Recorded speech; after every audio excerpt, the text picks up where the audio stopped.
Start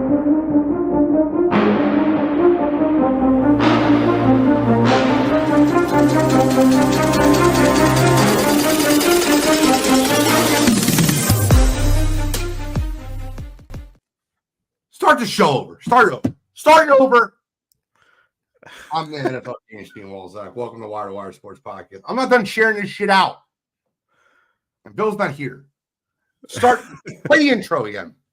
I'm kidding. Welcome back to another episode of Wire to Wire Sports Podcast. I'm the NFL Gene Walzak, and to my left, I have Kent State's own, Cleveland's own, Papa Kutcher. Gene, this is one of my favorite times of year. One, of course, college football. You get the playoffs.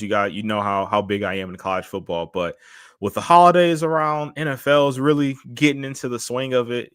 This is going to be a fun one today. I got a good feeling about today's show, especially with it being our last show of the year. Like, I feel like we're going to have a little bit of extra energy for the show. I mean, I'm fired up. I'm EA Sports. I'm in the game.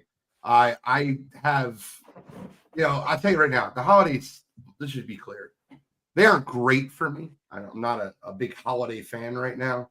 I haven't been for a couple of years, but I will say this. I am looking forward to 6 out of 6 fantasy football leagues. I have made the semifinals. So I feel like that's an accomplishment in its own right. But if you lose, the truth is that, right? If I don't win 2 of them, if I don't make the finals in 3 of them, I think that's an L, right? Am I wrong to say that? That's an L. Well, I think it depends, because I ultimately think it depends on how much money you have in. And I know you're not necessarily just playing for, I mean, of course you're playing for the money, but at the end of the day, if you break even, if you just win, let's say you got one big money league and it covers the cost of all the leagues that you played in my mind, that's a W on the fantasy football season. For me, as long as I more than break even, or I at least break even, I'm good with my fantasy football season. That's RJ's league for me. If I win that league, it covers every entrance that I had. But I mean, listen, to be in 6 money leagues and to make the semifinals in all 6 leagues, I mean, I'm pretty happy with that. I feel like that's an accomplishment. At this point, it's like you can screw it up. And I can obviously screw it up by having a bad week this week. I will ask everyone's advice. I'm going to be that guy. I have by the way, let me welcome Scholastic Shally, Uncle Shally, Mr. William Shallcross. Listen, you don't know this, but Shally had to finish watching tape before he hopped on the show. He was cramming in some NFL knowledge before the show started. How we feeling, Shall? Wonderful, gentlemen. How is everyone? I'm good. No complaints. I want to ask, before we go to Hotwire, I want to ask you guys a question. So most of my leagues, I've done the same thing. I have Stafford and Dak. They're like my quarterbacks. And they've been good for me this year. Stafford, Dak. This week, Matthew Stafford's playing on Thursday night at Seattle. So Devontae. Dak Prescott went over Devontae Adams.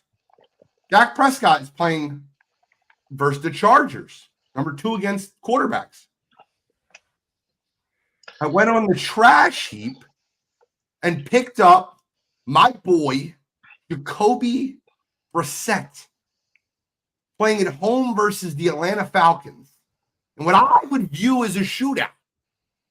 So if you guys had to pick one of those 3 quarterbacks to start this week, would you go Stafford at Seattle on Thursday night, Dak, a freshly eliminated team, CeeDee Lamb might be sick, I don't know, not practicing because he's sick, or Jacoby Brissett?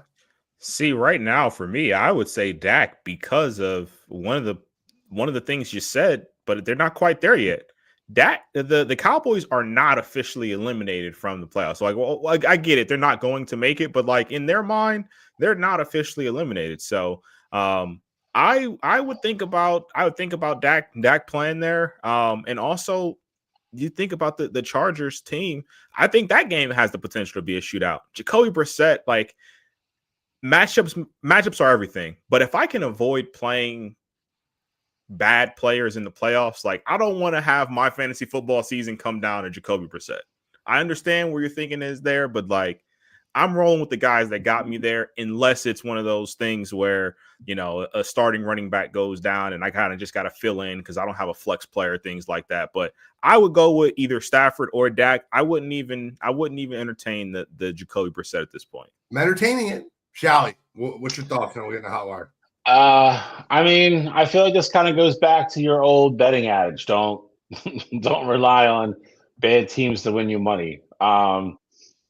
I'm kind of with Cottrell. I don't think I could put Jacoby Brissett in my lineup. The other two's tough. I mean, I don't think the weather in Seattle is supposed to be good either. So at that point, I mean, I guess you have to go Dak. I would think CD will play if he can. I mean, Dak didn't. I don't think Dak got a lot of points last week though either. No, it's one of the early weeks he hasn't had a good week, if I'm being honest with you. He's done a great job for me. He's been very, very good fantasy-wise. Stafford on a short week with for sure no Devontae Adams at Seattle. Like I said, I think it's going to be like shitty weather. I would have to go Dak. If I was power ranking them, I would go Brissett 1, Dak 2, and then Stafford 3. But we'll see. Ready to get into the show, though. Let's get into some hot wire action. I am fired up about today's hot wire. Brought to you by College Control. All right, gents. So some news happening around the sports world. Most recently yesterday, Terrence Bud Crawford announced that he will be retiring from professional boxing. He's leaving the sport 42-0. We know most recently he got a win over Canelo Alvarez, and it was pretty convincing there. I know at the time that the fight happened, and when we were recapping everything, we talked about Bud and his greatness and ultimately where he stacks up in terms of, you know, greatest of all time. Like, where is he, you know, in that ranking there? Now that we know officially this is it for him, you're not adding anything, at least as of now, you're not adding anything, you know, on the resume there. The impact of Bud Crawford on boxing, and then ultimately, you know, just to kind of remind everybody, where do you have Bud in that, you know, all-time greatest boxers list? See, that's interesting, though. So, I mean, I can rank the best boxers that I've seen, or when I look at that list, right, I go, do I have Bud Crawford over Bernard Hopkins, Manny Pacquiao, Andre Ward, Canelo Alvarez? Do I have Bud Crawford over Floyd Mayweather? I mean, he was a champion in 5 different weight classes. I don't want to go into the heavyweight game of like, oh, the greatest boxers, Muhammad Ali and Rocky Marciano and Sugar Ray. But as far as modern day boxers that I've watched, I have them one notch below Floyd as my second highest boxer I've ever watched. Is that fair, Cottrell? Can I go there? I mean, I think I definitely think it's fair. Obviously, you guys both, I would say, are more boxing aficionados than I am, but, you know, I definitely watch the big time fights. So when you're Canelos and, you know, Triple G's, Floyd, Manny's, like all those guys are fighting, I definitely tune in. With that said, though, I mean, I think the argument can be had that he's right there with Floyd, and especially seeing the end of his career. Floyd did it a different way, right? So Floyd was crazy on the defensive side. One of the best, you know, counter strikers, you know, you'll see there. So ultimately with Terrence Crawford, though, like, he would always be attacking, like seeing his fight against Canelo or seeing his fight against Spence. Like it's just different with him, you know? So I think it ultimately boils down to what you value more there. I think I agree with you, though, in the sense of, you know, how long Floyd did it and how long he was at the top of the sport gives him the slight edge there. But Bud being able to go from weight class to weight class and then going all the way up to fight Alvarez, you know, in his last fight, I think that speaks volumes to who he is as a fighter. And, you know, at the end of the day, it's also important to see that zero at the end of his record there, just given, the fact that he wasn't afraid to fight anybody. You can put him 1 for me. I think the argument can be had again, like you guys both highlighted already, between him and Floyd. Terrence never ducked anybody. Fought in 6 different weight classes. It was more of an offensive fighter than defensive. And again, that's not taking anything away from Floyd. To be able to fight that way in its own right is an art form in itself. But Terrence just across the board. He can do it with both hands too. Terrence was one of those guys that would always be intriguing to watch. That you'd see him fight, orthodox for 3 or 4 rounds, and you see a guy maybe start to get his timing a little bit, and then he would just come out in the middle of nowhere and start fighting you southpaw, and you just watch guys get confused, and they just get jabbed up. He had so many different ways to beat you. I think but I think that the common thing between him and Floyd, both very much students of the sport, both very technical. Like, they were both boxers. A lot of guys, sometimes are brawlers, or they'll say fighters. Bernard Hopkins is another guy. Love the actual art and the sport of boxing. And Floyd and Terrence are both those guys, just absolute technical wizards and tacticians. Floyd, for me, not that, like, you can't tarnish anything with Floyd because he is the same 0 that Terrence did. I just didn't like the way, for me, he did things at the end and prolonged things and ducked people for a certain amount of times. Terrence would fight anybody and give any given time in the ring. That's why it gives me the slight edge for him at number 1 overall. Let me give you a little pushback to that. Terrence Crawford definitely was dominant, and it's funny because I'm going to use my Habib argument for against, and I'll explain why. The best wins of Terrence Crawford's career were Canelo Alvarez, Earl Spence, and then if you go back and it's like Joseph Benavidez, Amir Khan, like those are the best wins of his career. John Molina, like these aren't great names. Floyd Mayweather, albeit some of them past their prime, has a list of, Oscar De La Hoya, Andre Berto, Manny Pacquiao, Marcus Maidana, Canelo Alvarez also. Now, Canelo was 22. Miguel Cotto, Sugar Shane Mosley, Ricky Hatton, the Super Tab Buddha. That name list. And they were all past. Every single one you just mentioned, where none of them are in their prime. Oscar's the one. Ricky Hatton was undefeated when he fought him. Coming off Ricky Hatton, I guess you could argue, and Oscar's the big one. And a lot of people think Oscar won that fight. I don't, but it was a close fight. Yeah, well, Miguel Cotto was punch drunk by then. Shane Mosley was 40. Like if you're going to use that argument, just be consistent with it. Most of those guys were not in their prime when they fought. He strung Manny out for 3 years. 3 years for that fight. Everybody wanted to see it. He strung it out for 3 years until Manny slowed down. Until Manny slowed down a little bit. Like that. That's the type of stuff I'm talking about. Like that's Terrence. Like Terrence. Ducked Manny though, or do you think that 100%? Because the argument always was, he's like, I'm not giving him 50-50. They were in 2 different boxing promotions, and Floyd was the bigger draw. So Floyd wanted a 70-30 money split. I remember that argument. I remember what Pacquiao was like, fine, I'll fight him for less money. And then they finally agreed on a 60-40 split. But in reality, Floyd wanted a 70-30 per split. And first it was that, then it was the steroids, and then he was like, bro, you can blood test me, like whatever you want to do. It was just something. It was something. It was always something new, over and over and over again. And that's what I mean. Taste on him. What? That soured your taste on him. Absolutely.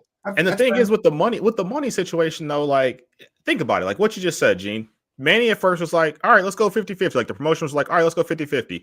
Floyd was like, you know what? I want to go 70-30. Like, I'm a bigger draw than you. And they ultimately landed at 60-40. I mean, how long does that negotiation really take? I mean, they could have got there in the course of, 3 hours if they really wanted to. So exactly. I agree. I don't necessarily think that it was the money hanging up, with Floyd. And he made a ton of money off that fight. Don't get me wrong. But Floyd's also never been the one that's, pressed for dollars. He's going to be a He's a draw great businessman. He's a great whoever businessman. he fights. So I don't think he was necessarily pressed there. And the But, funny thing, Butter Floyd. I said I give Floyd the slight advantage, just the duration of how long he was doing it. Just at the time, I hadn't seen it look like that before.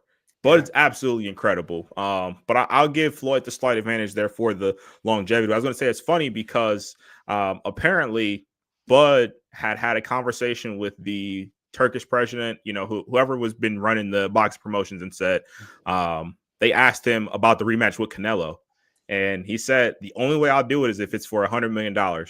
The president was like, I'll give you $60 million. He's like, all right, I'm going to retire. And then that was that. So it's funny just kind of bringing it up about money. Bud's like, I got everything I want in the boxing world. Yeah, I don't need to go out and I don't need to go fight for, 60 million is a lot of money, but like, I don't need to go fight for that when it's not at anything for me career wise. If I was arguing Bill's point, and I'll argue it quickly, and the one thing I agree with you, Bill, I think that the most impressive win on either one of their resumes is Bud Crawford beating Canelo Alvarez. And the reason I say that is it's not 22-year-old Canelo. And the weight difference from where both these guys started to where they fought is significant. It's like almost 30 pounds. Floyd never had to go up 30. He went from like 127 to 142. He did a couple catch rates at 145. Bud went from 135 to 165. That's a huge number. Well, that if you're, again, to your point, if you're a casual, you don't realize how much of a difference that is. And to be able to do it. I get it, but I think it's also the biggest thing with like UFC, if you go up 30 pounds, you would technically only go up like 2 weight classes in theory. Whereas boxing, there's a weight class every 5 pounds, 6 pounds, whatever it is. Like it's night and day with boxing. It's a crazy achievement. And again, Manny did some of that too, or Floyd did some of that too. So not taking anything away from Floyd, but the other thing is, I think if they got in the ring, I think Bud would beat him. So I wish that was a fight we could have seen. I wish they were a little bit more in the same time period. And I wish Bud would have got more big fights because he deserved it. I agree. Let's move. All right, gents, let's go over to the NBA Cup. Not too much NBA action to really talk about here, but the NBA Cup was last night, and you had the New York Knicks take it over the San Antonio Spurs, 124 to 113. Jalen Brunson was your NBA Cup MVP. In general, I don't know if you guys got to watch this, but in general, since they've introduced the cup, do you guys like it? Adam Silver was talking about potentially changing it, make it more entertaining or anything like that. Any thoughts on the NBA Cup, how it is, or if you watch the game, any reactions there? Bill, I'll go super quick because Gene probably actually has an opinion on this. Said what I said last year. Didn't care about it last year. Thought it was a money grab. Don't care about it this year. Won't care about it next year. It's something was added for the NBA to make money. I get the whole, you get different uniforms, you get different colored courts and whatever, blah, blah, blah. It is what it is, man. It's still NBA basketball. It doesn't move the needle for me whatsoever. The first year, I remember I was talking about it. Like, it was really interesting. I tuned in. The Lakers won, and last year the Bucks won. I was very, very uninterested in it. And this year with the Knicks winning, it was even more, like, less interesting. It's lost its luster from year one. I think it's stupid how I can't get NBA basketball games half the week now because I'm just waiting for cup games. I mean, it's a great accomplishment for the Knicks. It's a very tough run to go through what they did. I don't want to downplay what the Knicks did, but I couldn't have been. You know what I got out of it? I got a great Thunder versus Spurs game. And I probably could have got on a random Tuesday night anyway. Exactly. But I'm not a fan. I think it lost it really quick for me. The one thing that I will have pushback on, because I will agree with you in the sense of I'm not as interested in like the entirety of the tournament, once they get to Vegas, and like I'm not like, oh, I got to make sure I watch the cup, see what happens, see who wins those games. But I will say the games in general, though, for it to be December, like right now, the games are very competitive and interesting, and I will say, during the regular season when these games are going on, when they're fighting for position and things like that, they do play until the whistle because every point matters in terms of, positioning and tiebreakers and things like that. So I think it's a nice addition to the NBA. But at the same time, I think they need to start doing something to make it fresh. Like I know one of the ideas that have been floated out there was to potentially go to a college venue, to like historic college venues, like for championships, to have these games played. I mean, I think that could be potentially an excellent idea. You have a matchup where, Duke's playing at Cameron Indoor and they play at 7, and then the Cup's right after them at 9:30. Like, I think that could be, something exciting to kind of promote there, where you have the college game go to the NBA game and, really mesh that together. I don't know what else they could potentially do here, because at the end of the day, it is just regular season NBA basketball.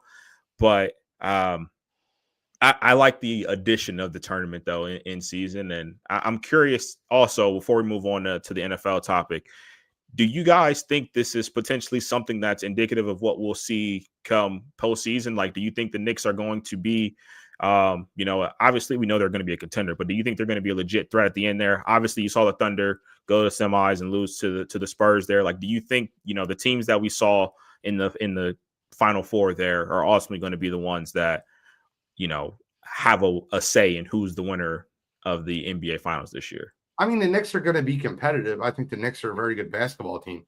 I think the biggest weakness for the Knicks is Karl-Anthony Towns. And he plays really well versus some teams, but when he is pushed and he absolutely has to play defense, and when you play him in a 7-game series, people isolate him. And that's not what you want if you're a Knicks fan. If I'm being transparent, I haven't changed my opinion. Now, the Spurs are getting me close to changing my opinion, but I still have my Final Four being Pistons, Magic, Rockets, Thunder. Yeah, I'm not changing anything with OKC. I agree with Gene on that. I think San Antonio is the intriguing one. Like Gene just mentioned, can they get through either Houston or Denver and be that other team? And I think we all agree they're that team that's kind of the next, going to be the next great team for a run for 5 or 6 years with that core they have. The East, yeah. I mean, I can't really even disagree with anything Gene said. I think the Knicks are there talent wise, but again, you're talking about playing, a one game situation versus a 7-game series where you can make adjustments and change rotations and change offenses you run to isolate somebody like Cat. It's a completely different situation. They definitely have the talent to be there, but there's a lot of basketball left to be played. Hopefully there's no injuries and things of that nature, but it's a long way to go. I love people like this. Pacers stink is the handle. His logo is the New York Knicks logo, and the Knicks are 100% coming out of the East this year. Okay. No one's 100% coming out of any conference. We played that game last year. No one's 100% coming out of any conference. Spoiler alert, it's probably not going to matter who comes out of the East. So, oh my God, I think that the 4 best teams in basketball in a 7-game series are in the West. I agree. But with that said, we are going to go over to the NFL, because we had 2 major injuries happen this past Sunday. One of them being quarterback Patrick Mahomes. and the other one being edge rusher Micah Parsons. Both are out for the season with torn ACLs. Now, the Kansas City Chiefs were officially eliminated from playoff contention after their loss to the Chargers this past week. Meanwhile, on the other side, Green Bay is in not only contention for the division, but potentially fighting for the 1 seed overall. Just moving forward here, the outlook of these injuries. What are your thoughts, and do you think, I say long term, which one do you think will have a greater impact? Well, I mean, Long term, long term, I would say it's hard to say it's not Micah because he plays a more physically demanding, aggressive position. I mean Patrick's a good athlete and all that well, but a torn ACL for a quarterback isn't the end of the world as long as the rehab and everything goes well. Micah is a guy that he relies on his athleticism to do a lot of things he does. So, with him still being young, I don't think he's in that spot where he loses a step or anything like that. But short term, obviously, I think it hurts Green Bay worse. They're still in it. And like you said, they're fighting for a 1 seed, whereas Kansas City, their season's over anyway. So he can go have surgery if he hasn't had it already and start rehabbing and get back as fast as he can and miss the least amount of stuff for next year. Kansas City Kansas City's got a lot of decisions to make this year on top of everything else. This is the first, they're going to be the first team that you're really going to, they've kind of been dealing with it a little the last couple of years, but this is the first year they're really going to deal with decisions to who they're going to keep and move forward with and kind of run into, with all that money they gave Patrick. And, they're thin in certain spots and they don't have depth certain places. And, we've seen the offensive line issues all year. They don't want to pay people. They're going to have a lot of, I think you're going to have to get creative, and they have a lot of decisions to make. Green Bay, I feel bad for because you trade for the guy and he's been everything as advertised since he got there. To lose him like that, freak non-contact thing, that you can't help but say it diminishes their chances to win the Super Bowl when you lose an impact player of that nature. I think that it is officially eliminated the Kansas City Chiefs from the 2026 playoffs. I'm just saying. I don't think. No, you're probably 100% right. He's going to miss a chunk at least. So I think the Packers defense went from an A to an A-. I think the Chiefs are eliminated from the 2026 playoffs. So, I think the bigger impact is Patrick.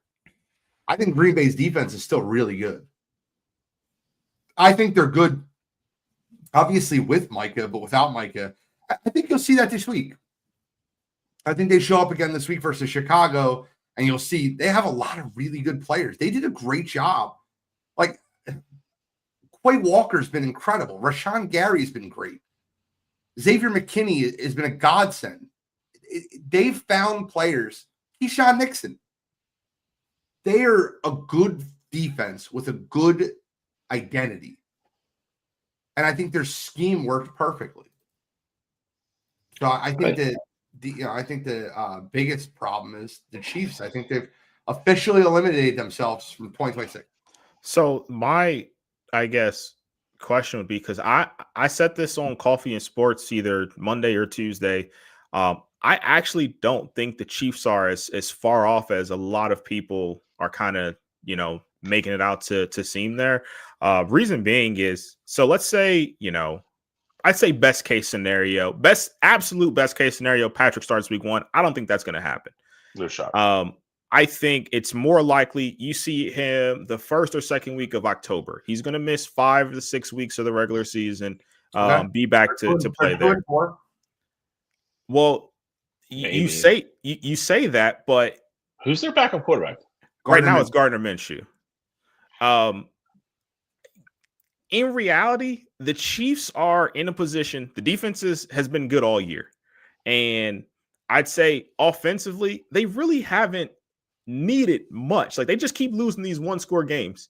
If the Chiefs go out and go 3-3 in those 6 games without Patrick, of course, it's going to take some time for him to get readjusted and get reacclimated. But I also think this is going to be the first year they're going to have a top 15 pick this year. I know they don't really have money, But we talked about the offensive line needing to be fixed. I think they got a good left tackle. Donovan Jackson was playing well before the not Donovan Jackson, the other Josh Simmons was playing well before the injury. They have Creed Humphrey at center. Obviously, you need other pieces on that offensive line. Well, you're going to have a top 15 pick this year. Travis Kelce is ultimately going to retire there, so you're going to get younger at that position.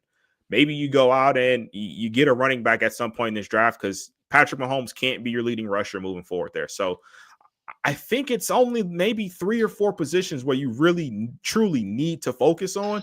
And if you get a vet, like I don't think it's crazy to say Andy Reid could win them 3 games while Patrick is out next year. I mean, but the schedule is brutal, Cottrell. Yeah, I would say, what do we have the schedule yet? I have it. Not the order of who it's going to be in, though. I have the schedule. The road opponents, I'm going to read them to you out loud. Outside of the Raiders, Broncos, and Chargers, which is their division, they have to play at Buffalo, at LA Rams, at Seattle, at Miami, at Indianapolis, and then at Atlanta. You got to figure right off the bat, one like that Buffalo game, or like one of those games is going to be the beginning of the season, one of the first couple weeks to kick off. They're going to have at least one division game, if not 2 in there. Like that's the other problem. Like you look at, like, Denver's just going to keep getting better. The Chargers are just going to keep getting better. Like the Raiders are the Raiders, but let's not though act like the NFL wouldn't potentially mix that schedule up to make it more favorable there. You don't think you think Patrick coming off an ACL 5 weeks into a season without a training camp, without a preseason, is just going to walk in mid-season form? No, absolutely not. Absolutely not. I'm just saying if they go in at 3-3 or I'd say 3-3, the Chiefs are going to be a team to watch the rest of the year. I don't again, until we know who they're playing, it's tough to really speculate. I'm with Gene on this one, though. I mean, you're talking about coming in cold, and again, one of those high profile games is definitely going to be at the beginning of the year. For sure, they're not going to backload them all. And on top of everything else, I mean, you mentioned like the running back position, like Kareem Hunt, Pacheco aren't bad running backs. They can't run anywhere because nobody blocks anybody. No, like in today's NFL, in reality, they stink. Like those aren't guys that they're not starting running back. They're not Jonathan Taylor, but they're not. But again, I stink. See, I wouldn't say stink. If you watch, part of the reason they are what they are, Patrick Mahomes is running for his life all year. Like they don't block anybody. Like Pacheco and Hunt, in my opinion, are both bottom 3rd running backs in the NFL. I don't disagree with that. There's a lot of good running backs in football right now. Kelsey's going to be a huge hole. I mean, that's assuming he retires. I don't know if he goes out this way, but I also think there's probably a good chance that he does. They're definitely not. They're done. They're not in a rebuild or a done mode, but like they're in that weird intermediate influx kind of situation. They're finished. So you say Packers, Gene, just real quick here, because I know we got more NFL topics that we're going to touch on. You say the Packers defense go from an A, to an A- there. Do you think the Packers defense right now as it stands, because A- is still good, do you think the Packers as it stands now without Micah Parsons still have the ability to win a Super Bowl this year? No, it's not the defense that's a problem. Every time Jordan Love's been in a situation where he can clinch a game, he blows it. He just doesn't have that. Where's Jordan Love's signature drive? When has he had any? He's a front runner. The Packers are front runners. Every game they've played close, they've lost. I've said it before. His signature game is that blowout of Dallas 2 years ago, and to your point, they came out of the gates, and they just piled on. I didn't see anything on Watson. What's his situation? Is he done? He's probably gonna play. He's questionable. It wasn't that bad. They avoided a big injury. I got lucky there then. I mean, but again, he walks into a wind that's too strong. Sometimes he gets hurt. So I mean, I think the defense is definitely, to answer your question, I think the defense is capable of winning a Super Bowl.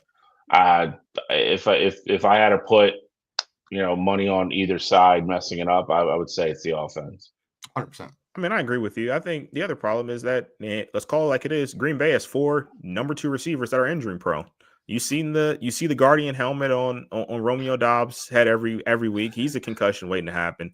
Jaden Reed missed like 10 weeks of the season with whatever injury he had this year. Christian Watson, like you said, if the wind blows too hard, he's going to go down. So I think that the Packers ultimately they have to go get a true number one weapon there. But at the end of the day, to both your guys' point, Jordan Love has got to figure it out. And I think he's had the experience. He's been in the playoffs, multiple years at this point. He's going to have to get it done against one of those really good defenses in the playoffs there, because you're going to have to go up against Seattle. You're going to have to go up against Philly. You're going to have to go up against another one, the Rams. Like the Rams have a really good defense there as well. Like you're going to have to go beat a really good defense. So it's going to definitely be on the shoulders of Jordan Love. I don't think he'll do it. I just don't think he's got it in him. That's my always thing that we talk about, like, quarterbacks. Like people want to put them like 6, 7, 8, 9 ahead against guys like even like Stroud and people like that, and he's got to do something.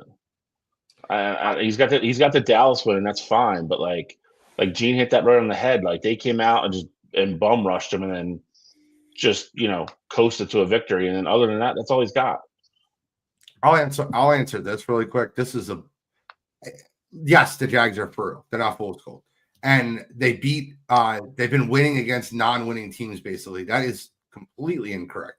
I don't think anybody has the Chargers. They beat let's play it out, right? The Carolina Panthers have a winning record or 500 record. The Houston Texans have a winning record. The San Francisco 49ers have a winning record. The Chiefs, when they played them, I mean, they were the Chiefs. They still were whole. They lost to Seattle and LA and Houston, who are all playoff teams. And then they beat the Chargers. Obviously, the Cardinals and the Titans aren't great. And then they beat the Indianapolis Colts. They have a lot of quality wins on their schedule. And their losses are not bad. If we're talking college football, they have quality losses. At Houston, at home versus LA and Seattle. Only that goddamn term ever again, I swear to God. But no, I mean, and honestly, the second Texas game, they should have won that too. They were up 17 with 4 minutes to go at Houston. Yeah. So, nightmares over that. No, they're a good team. I think if you're wondering is anybody at fool's gold, I think and I don't think that they are, but I think the question mark would be the New England Patriots. And you look at their wins, like I think you're getting into the territory of what the Broncos were last year. Like I think that's the true question here, as opposed to the Jags there. I don't think they're fool's gold. They played a good Bills team, tough, and they beat them the first time around. But I do have questions about how good they are all year, though. Exactly. That's their only signature win. Well, I mean, it's tough too when you play in that division. 2 bottom feeders. Follow, but they lost to the Raiders. They lost to the Steelers. They beat the Panthers. We just called that a quality win a minute ago. But the rest of their schedule is Dolphins, Saints, Titans, Browns, Falcons, Bucks, Jets, Giants. I don't know. There's a lot of potential playoff teams in there in 2030. All right. What's I got a couple NFL topics I want to bring up if you guys don't mind. I do. You're the one. You touched something. It's not me. I haven't moved. Oh, what was you actually? You're good now. I can see it on the thing. It says it. There's a small buzz though. I'm sorry. I'm not.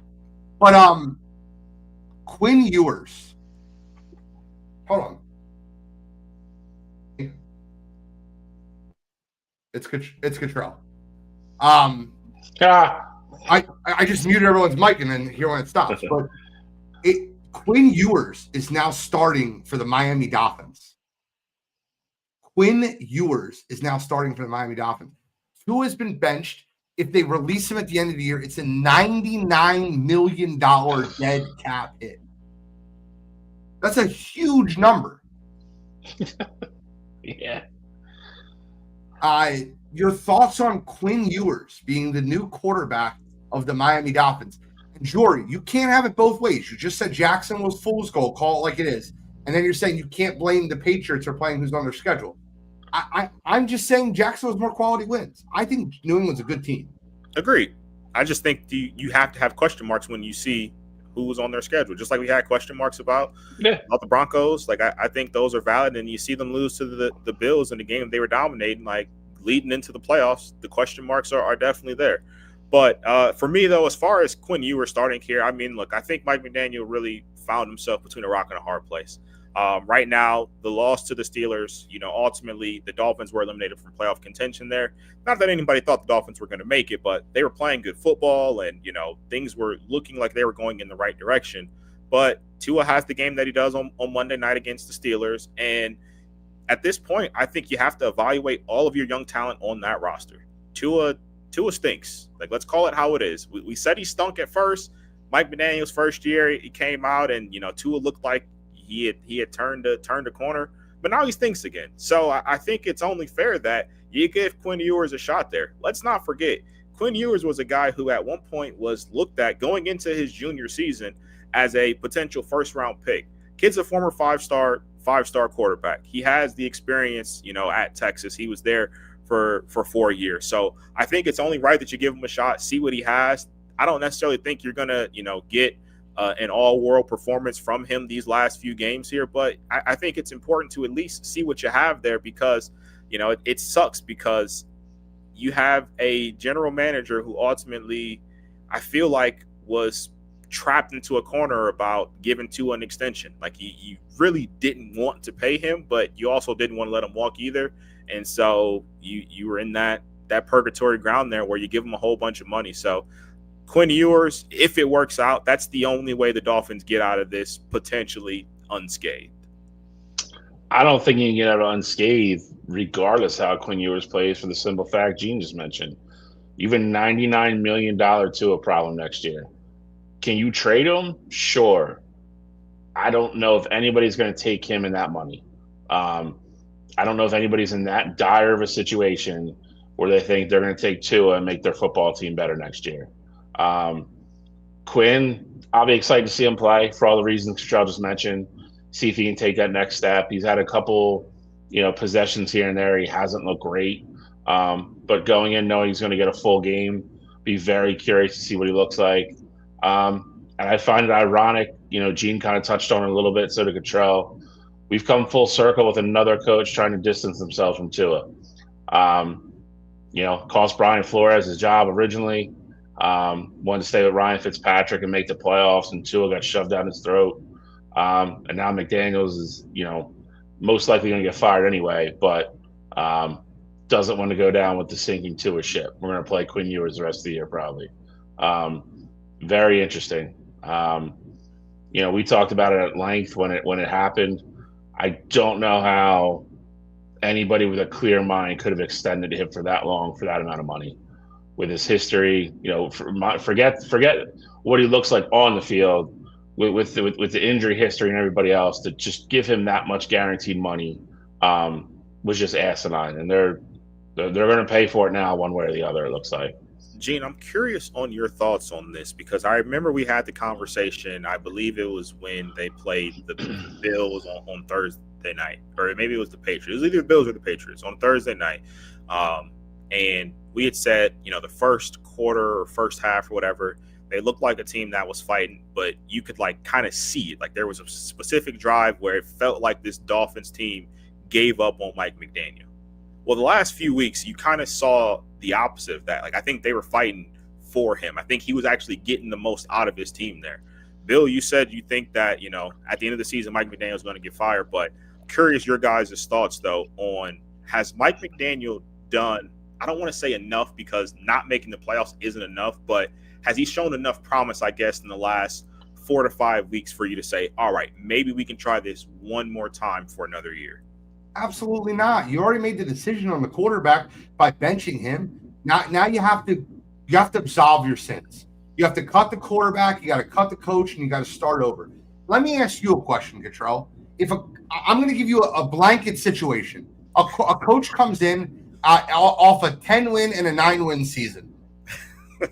He has a roster with Tyreek Hill, Jalen Waddle, Devon A-Chain, and Vic Fangio as the defensive coordinator. and they go backwards. How many years will you allow that team to go backwards? 1, maybe 2. It's been 4. It's been 4. So let's call it like it is. Brian Flores took over a mess, fixed the mess. Yep. Mike McDaniel was supposed to be the John Gruden. Come on in, the Tony Dungy situation, and take over. Except they went the other way. And the problem with that team, I don't know if it's McDaniel. I think it's Tua. Agreed. That's really why the question. That's really why I asked that question. Like, have we seen enough from him to say, all right, well, Tua's the problem?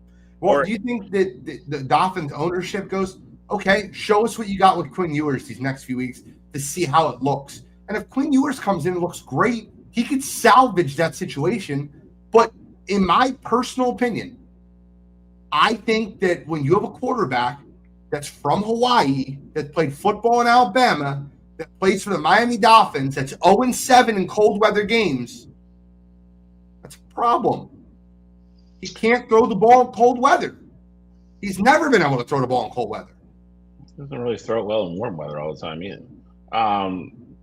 I think your bigger problem is, to your point, even if you want to say, hey, next year's a clean slate, you're stuck with Quinn, I think, one way or the other. Agreed. And because you can't bring Tua back. You can't.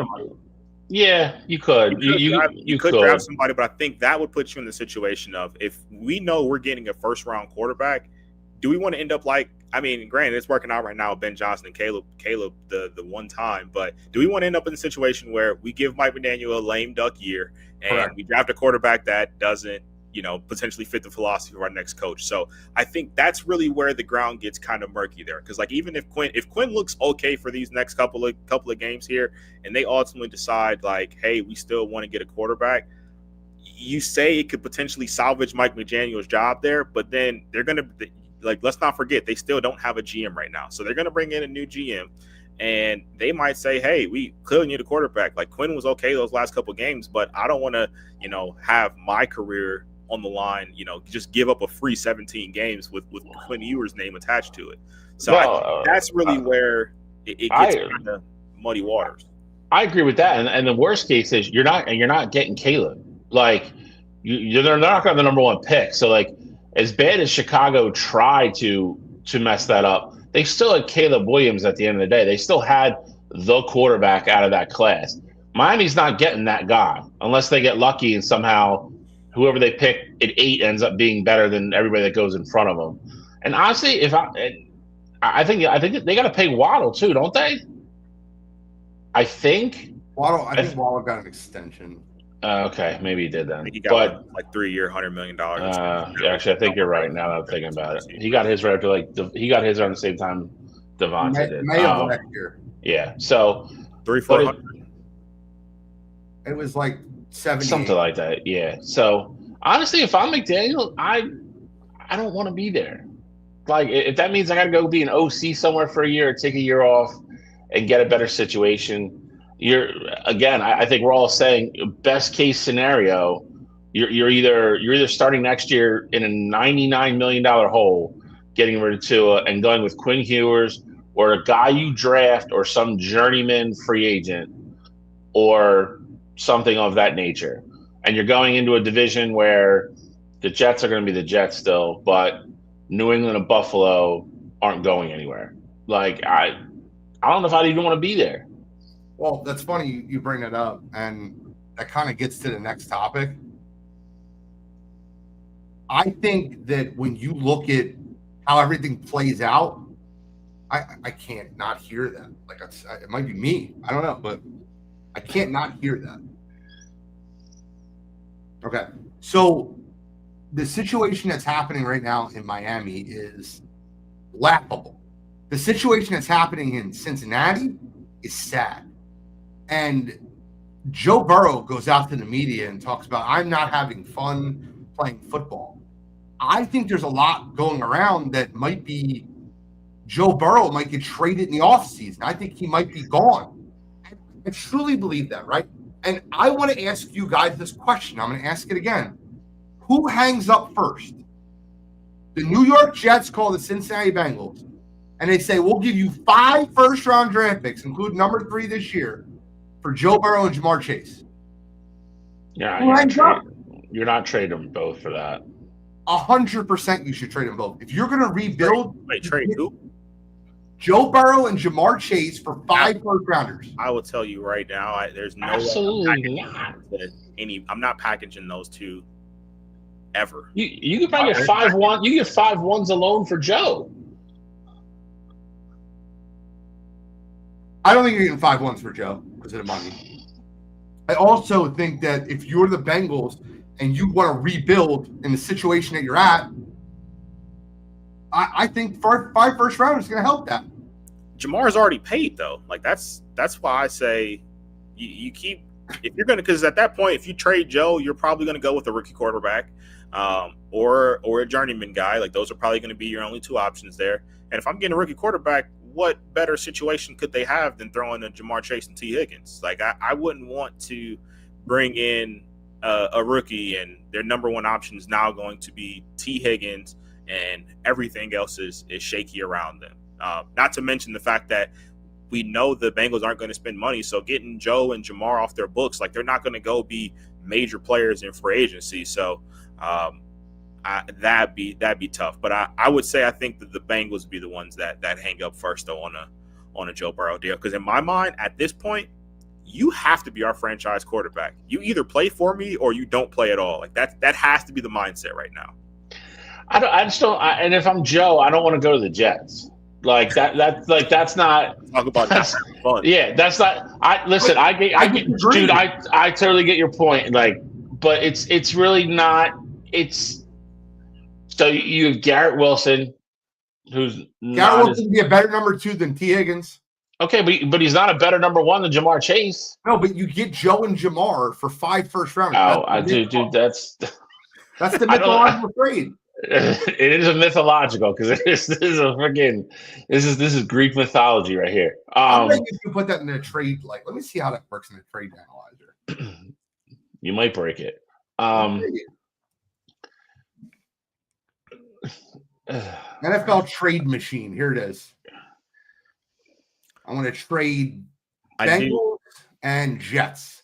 I do think though Joe Burrow is probably in a spot where I think he kind of almost has to bluff it, like into the season. Oh, I agree. I agree with that. I'm not that happy. You guys, like, I need you to at least dangle the carrot. See what teams are willing to get for me. If you can get 3 first rounders for me, like, we got to call this thing square because I can't keep playing here. Like, I'm not happy. I'm not playing well. I keep getting hurt. Like, this is not working out for me. I just think he's realistically got to go to a team that is just a quarterback away and has other things in place to where like he goes and he's automatically competitive. Like there's no guarantee he's going. Like if he goes to the Jets, I'm assuming by himself. Like that's debatably a worse situation. I just don't see that. Realistically, I think the team that you would call and that would have interest and that would make a lot of sense would be Los Angeles Rams. Oh, that wasn't what I was going to say. That's a good one though. They got 2 first round picks this year. Stafford's on the opposite end of where he needs to be age wise, even though he's playing like an MVP candidate. Looks great right now. Though, man.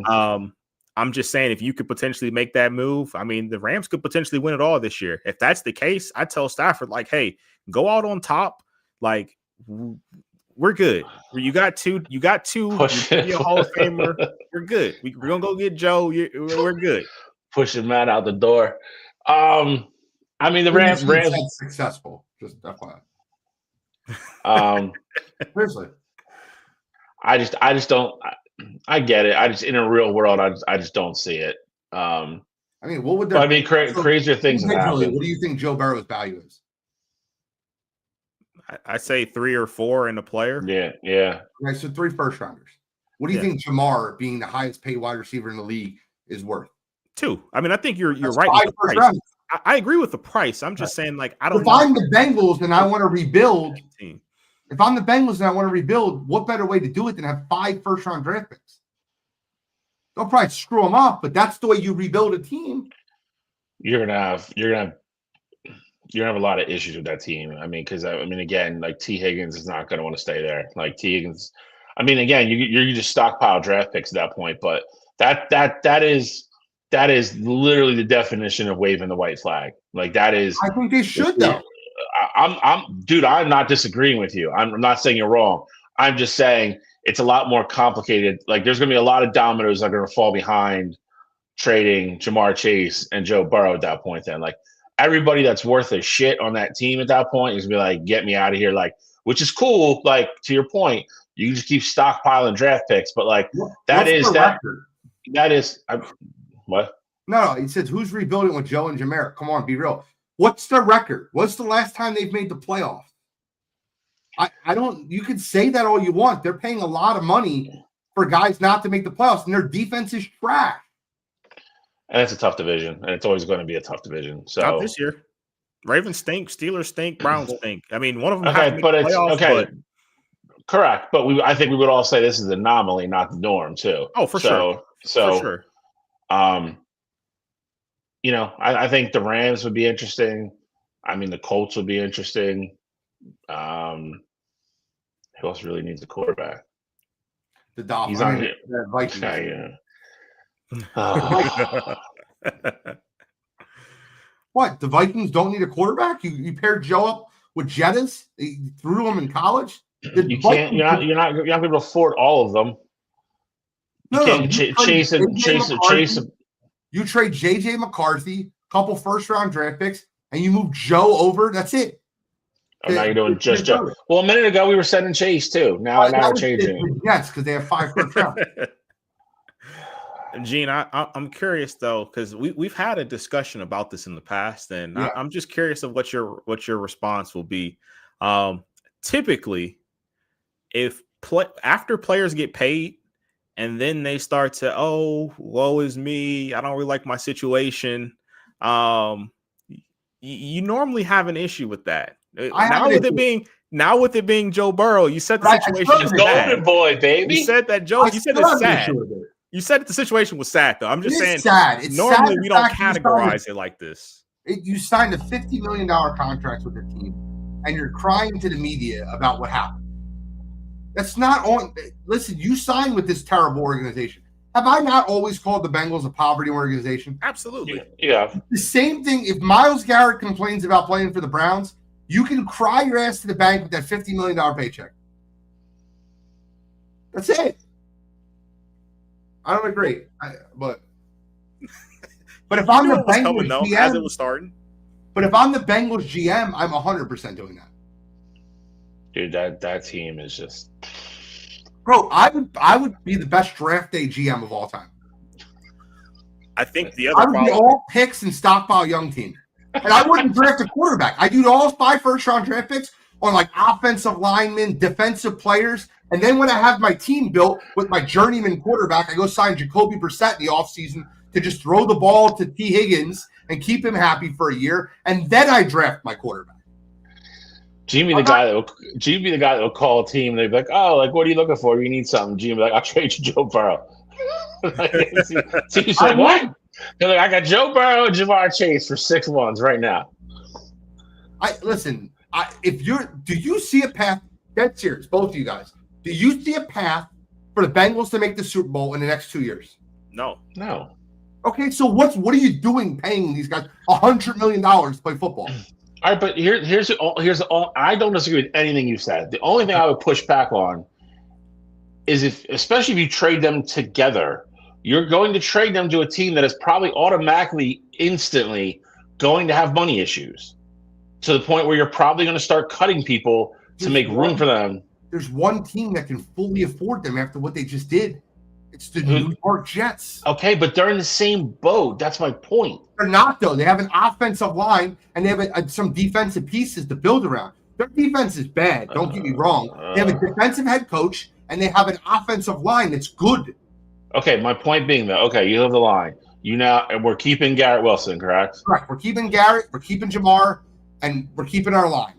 Okay, so after you add those 2 salaries in, how much money do they realistically have left to go add? And they're going to have to sign Brees, I believe. Much. That's why I have a defensive head coach. You figured out what your goddamn scheme, brother. Yeah, but you can make that same argument for the Bengals right now, though. Like, go hire me a different DC that can figure it out with the guys that we have here. Yeah, let's fire Zach Taylor. We bring in Robert Saleh, and let's see if we can make it work. Yeah, I'll bet you this: if Robert Saleh was the head coach of the Bengals, I don't care who their players are. The defense would be good. It's schemes, not players. Players matter, but some guys have scheme. You look at what the 49ers did this offseason. They gave away everybody. Fred Warner's hurt. They gave away Navarro Bowman. Hufanga's gone. Everybody. Nick Bosa's been hurt all year. And guess what? They're 9th in defense in the NFL. But Robert Saleh, I'm not trying to be an asshole. I don't know 5. Can you name me 5 49ers defensive players? Because I can't, and I watch every down. I can't name 5. I guess my point is then, isn't that the better route to go than blowing up your franchise to go get that defensive guy? Maybe it's possible. Bro, again, I'm not disagreeing with like 99.8% of what you're saying. I agree with. But I'm just saying, if you're the Bengals and you trade away Joe Burrow and Jamar Chase in the offseason, like, they're going to be, like, attendance-wise, they're going to be like the Miami Marlins of the football next year. What is this? You guy calling me a typical Packers fan. You got the wrong green, buddy. Ran wrong green, bro. That's Kelly Green. There's only one team that wears that. Go Bird, dickhead. I'm just kidding. We got to get the trivia. We'll pause. Pin. Let's put a pin in it. We got to get the trivia. Pause. It's 8 o'clock. It's trivia time. Pause. I have a pin. Guys, I have a great trivia question that you guys, top of your head, should be able to get 7 or 8, no problem. Oh, boy. Okay? No problem. You guys get 7 or 8. It should go quick. We get right back in the NFL. There's something that happened this week. And if you've been paying attention, someone is on this list. And it happened this week. So the question I have is, I want you to name me the top 10 reception leaders from the tight end position. The top 10 reception leaders of all time from the tight end position. Scally, this should be easy. Give me a few. We just could go 1. Guys, 10 seconds. That's all you're getting for the first 3 rounds. All-time greats. Just name them and you're good. Shall go? Travis Kelce. Travis Kelce's number 3. Antonio Gates. Antonio Gates is number 4. Tony Gonzalez. Tony Gonzalez is number 1. I don't know why I can't think of a tight end right now. What's this? Shannon Sharp. Club Shay is number 6. Give me the meathead. Give me Gronk. Gronk is number 10. I thought Gronk would be low. Gronk is number 10 with 621. And Tony Gonzalez is number 1 with 1325. Cottrell, you're up 3-2. All right. I feel like got some older guys I'm kind of thinking about here. I'll go. He's probably not on the list. Probably my first strike here. I'm gonna go Kellen Winslow. Ooh. Kellen Winslow is not on the list. Strike 1, brother. I'm gonna go a guy that I know I still love. I think Gene probably did too. I'm going with Ertz, baby. That's why this list is the list today. Zach Ertz tore his ACL after passing Club Shay for number 5 on the all-time tight ends reception league. It's probably the way his career ends too, and that's shit. He'll be number 5. Jason Witten. That's number 2. That's a good one. That's a good one. So we went through 1, 2, 3, 4, 5, 6, and 10. We have 7, 8, 9. 7 and 8 pretty easy. 9's the tough one. Well, 8's not that easy because the easy, medium, and hard. That's the last 3. Jason Witten. That's a good one. Give me. He's got a lot. Mark Andrews. Mark Andrews not on the list. Not on the list. Shit. Control. Shot to get back in the game. Oh, got one. Let's see here. Gotta be on the list. Bunch of tight ends. I'm trying to think, like, who was a guy who just, like, you had to have a tight end? Yeah, he's stalling right now. Oh, we're only going 10 seconds still. Yeah. You're right. It's past the First like 3 rounds. First 3 rounds. Bro, we're like 30 seconds right now. All right, I'll give you 10 seconds starting now. You just rushed me. He did. You're right. I did. All right. He got one. He's stalling. I am stalling. That's exactly what I'm doing. I will go with Todd Heap. Nope. That's a great name. Commentator boy, Greg Olson. He got to be up there. He is number 7. I think that was the easy one left. Shall you have 5? You can wrap it up with one more. There's a medium and there's a hard. Okay. I only got one more name. I don't know if he's on there either.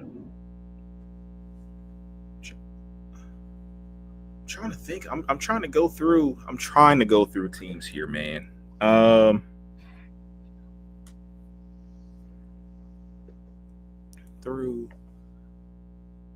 go with Dallas Clark. No, sir. For the win.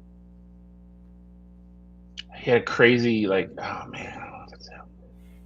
I think it is. Good Jimmy Graham. Number 8, Jimmy Graham. Number 9 was the tough one, the one I didn't get. I got 8 of them pretty confidently. Jimmy Graham was the one I would have got if I just had a little bit more time. And number 9 is Ozzie Newsome. No, that one took a long time. 11, 12, and 13, all guys you 100% know. Keith Miller. Ooh. George Kittle. Wow. And one of my favorite guys in fantasy of all time, Big Vern. Vernon Davis. Bro, his peak was insane for fantasy. Big Vern. So Mike Singletary got him. Yeah. Cal. I have a question for Cottrell. Can't win with him. Don't want to win with I him. want to write this down because I don't know if he'll believe me if I say Uh-oh. Cottrell, I'm sure you watched the Browns game this week. Of course. Listen, last week we gave him all the credit in the world. I'm going to ask you. I watched the game, watched it fully. I was prepared. How would you rate Shedeur Sanders' performance this past week versus the Chicago Bears? I mean, it's hard to go anything higher than D. D's nuts. Jeez. Yeah, for me, I would say D. I mean, I think it was definitely, of all of his games that he's played so far, definitely the worst one. He threw 2 bad interceptions. The one hit Jerry Jeudy in the chops. That should have been a catch. And then outside of that, though, he just really never got in a rhythm. And I think the only reason why I won't go F is just knowing that the Browns were basically out there with the replacements on the offensive line. You were starting Joel Bitonio and 4 guys who were not your starters week 1, or who that haven't been typical starters for you pretty much all season there. So that's really the only reason why I won't fully go F there. But absolutely, this was the worst start of his career so far. I'm going to sound crazy. I don't think it was as bad as people think it was. I watched every throw. I watched the breakdown from the angle in which you were looking at what he's throwing to. I graded him a C- in the game, and I thought it was a bad game. Don't get me wrong. A couple of those picks were not good.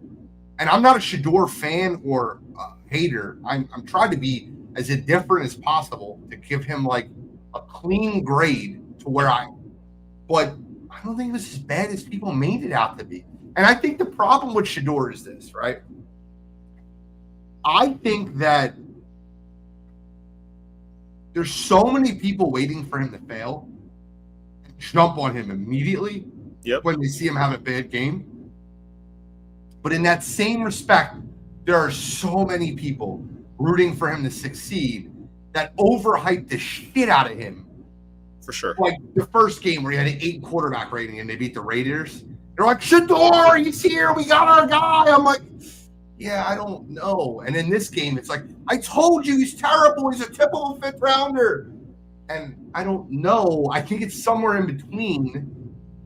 But I think, though, to your point, though, Gene, like I remember when we first talked about that Raiders game and like you talk about his AQBR, in that game. I'm pretty sure you had them graded as like a C minus in that game. And for me, I think the Raiders game and then that Bears game just looked different. Now, I will say in general, I have hated the positions that the Browns have put him in. Like if you watch the game, so you see it. It almost feels like every single possession is going to be run, pass on 3rd and 10. Run, pass on 3rd and 10. So my biggest problem is how many 5 and 7 step drops they have him in. If I have a young quarterback and I know offensive bad sacks, like why am I dropping them back that far? I would drop them back 3 steps and have 2 reads. Safety drops, I'm going here. If the safety doesn't drop, I'm going there. I would give him 3 or 4 plays. That's how you slow down the pass rush. Absolutely. I would stop running the ball on 1st down. It's so predictable. The Bears were stacking the box. It was very obvious. As good as Quinshon Judkins is right now, I believe the last 3 games, he's been averaging 1.7 yards per carry. So run's clearly not working. It's a major part of it is an offensive line issue, but the other part is the offense is too predictable. You're getting in situations where, like, at halftime of the Bears game, I think Shedeur only had 13 or 14 attempts. If you're a quarterback in that situation, like, 1, you can't get warm in those situations, but 2, if you have no running game and you only have 13, 14 attempts, clearly the offense isn't going to have any success there. And so I think that plays a part into, the second half. The 1 turnover, he was throwing the ball to Fannin, his 3rd interception. He was throwing the ball to Fannin because he was trying to take a shot downfield. Like, he had Judkins in the flat as a check down, but he's trying to make the plays because at that point they're down 20 plus points and he's chasing the big plays there. So I don't think the Browns really put him in a position to succeed, too often there. But I also think there's, like, just me seeing that game, I thought there was a lot of areas of improvement for him. And I was more lenient with him on that Raiders game, which is why I think I'm a little bit more harsh on him for this Bears game. Okay. Wanted your opinion on that. And I try to be as middle of the road on Shedeur Sanders as I possibly could be. I feel like I'm very fair with him. But all right. You hear it? Am I wrong? No, I hear it. I unmuted it. Dude, I'm not kidding with you. I'd be really bad on set because, like, I hear stuff and it gets me. It's like I just can't do it. Last thing I want to talk about NFL before we get into pick'em is the way that the awards. We're kind of getting down to the nitty-gritty on awards, and I kind of want to get your opinions on something. And then I want to do something really fun, if you guys don't mind. Can we do something fun? Sure. All right. See, I'm with you, Tom. I'm that guy. But, guys, it's awards time. The NFL MVP awards. What do you think it is? Who do you think should win the award? Who do you think? I can tell you the odds, and you tell me who you would put your money on. Like, however you guys want to do it, you let me know what makes the most sense to you. I mean, I'll tell you who I got with whatever question you ask. MVP, Matthew Stafford. Shall we? Taylor Hammer Allen, probably. Josh Allen doesn't deserve to be up there. He doesn't. For me, it's Stafford or May. I'm not saying where's he on the odds though? He's 3rd. Okay. I would give it to Stafford. But Orlovsky's starting to put in his campaign for Allen to go back to back. So it's about to start getting pushed. Comes the media push. It's crazy because it's Stafford, Drake May, Josh Allen, and then the next 3 quarterbacks are like 10,000 are Herbert, Nix, and Darnold. Are you kidding me? We're just gonna ignore these like non-quarterbacks having great seasons. Like, this could be a season. JSN. Correct. I got Drake May. I mean, we've talked about it for what, 3 years, 3 years in a row now. MVP goes to whatever quarterback they think is the best year, and then most of the time, who probably should win MVP wins Offensive Player of the Year. It's just where we're at. You're right. It sucks, and I don't agree with it. I hate it, but that's just the reality of the situation. I'm going to skip over a lot of the awards. The Defensive Player of the Year is super easy. Myles Garrett's going to win it. He's going to break the all-time sack record. He's incredible. Got 42 sacks. Comeback Player of the Year is going to be Christian McCaffrey, and Offensive Player of the Year is going to be JSN. Yep. This is the interesting one. Offensive Rookie of the Year. The odds on this are insane. Tyler Warren comes in at number 6. Tyler Shuck comes in at number 5. That's insanity. Jackson Dart is number 4. Ted McMillan is number 3. Emeka Egbuka is number 2. And the odds-on favorite to an NFL Rookie of the Year offensively is a guy that didn't start in the football game till week 8. And that's Trevion Henderson. Who's your pick? Right now, mine would be Trevion. It is more of a "what have you done for me lately" kind of thing there. I was telling Gene literally before the show, I was like, at first I thought Emeka was going to run away with it, and then Ted McMillan came out of nowhere, and I was like, oh no, this is going to be Ted Ward. But if Trevion can keep getting these touches, like it really just depends on the week with Mike Vrabel. But right now, I'm with the odds. I think it's Trevion's to lose. I do want to fight. Chad, who do you have for that? I think it's hard to argue against Trevion. I think a lot of those guys have made significant impacts on their team. So, I mean, I think there's probably at least discussions you could have on other people. I think he's probably been, even though he didn't start, he was still playing a lot across the board, especially with Stevenson just fumbling the ball every other touch. It's probably it's probably got to be him. I think if Emeka closes the season really strong, I think he could still win it.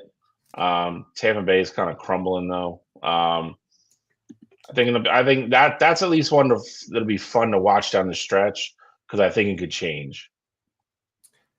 My pick would be Tyler Warren. I feel like that's where you're going to go. I think he's been the most impactful and consistent rookie all year. Defensive Rookie of the Year is where I think it's extremely extreme, and I don't care what the odds say. Now, you're a Browns fan, Cottrell, so the leader in the clubhouse is Carson Schwett. Please say Schlesinger.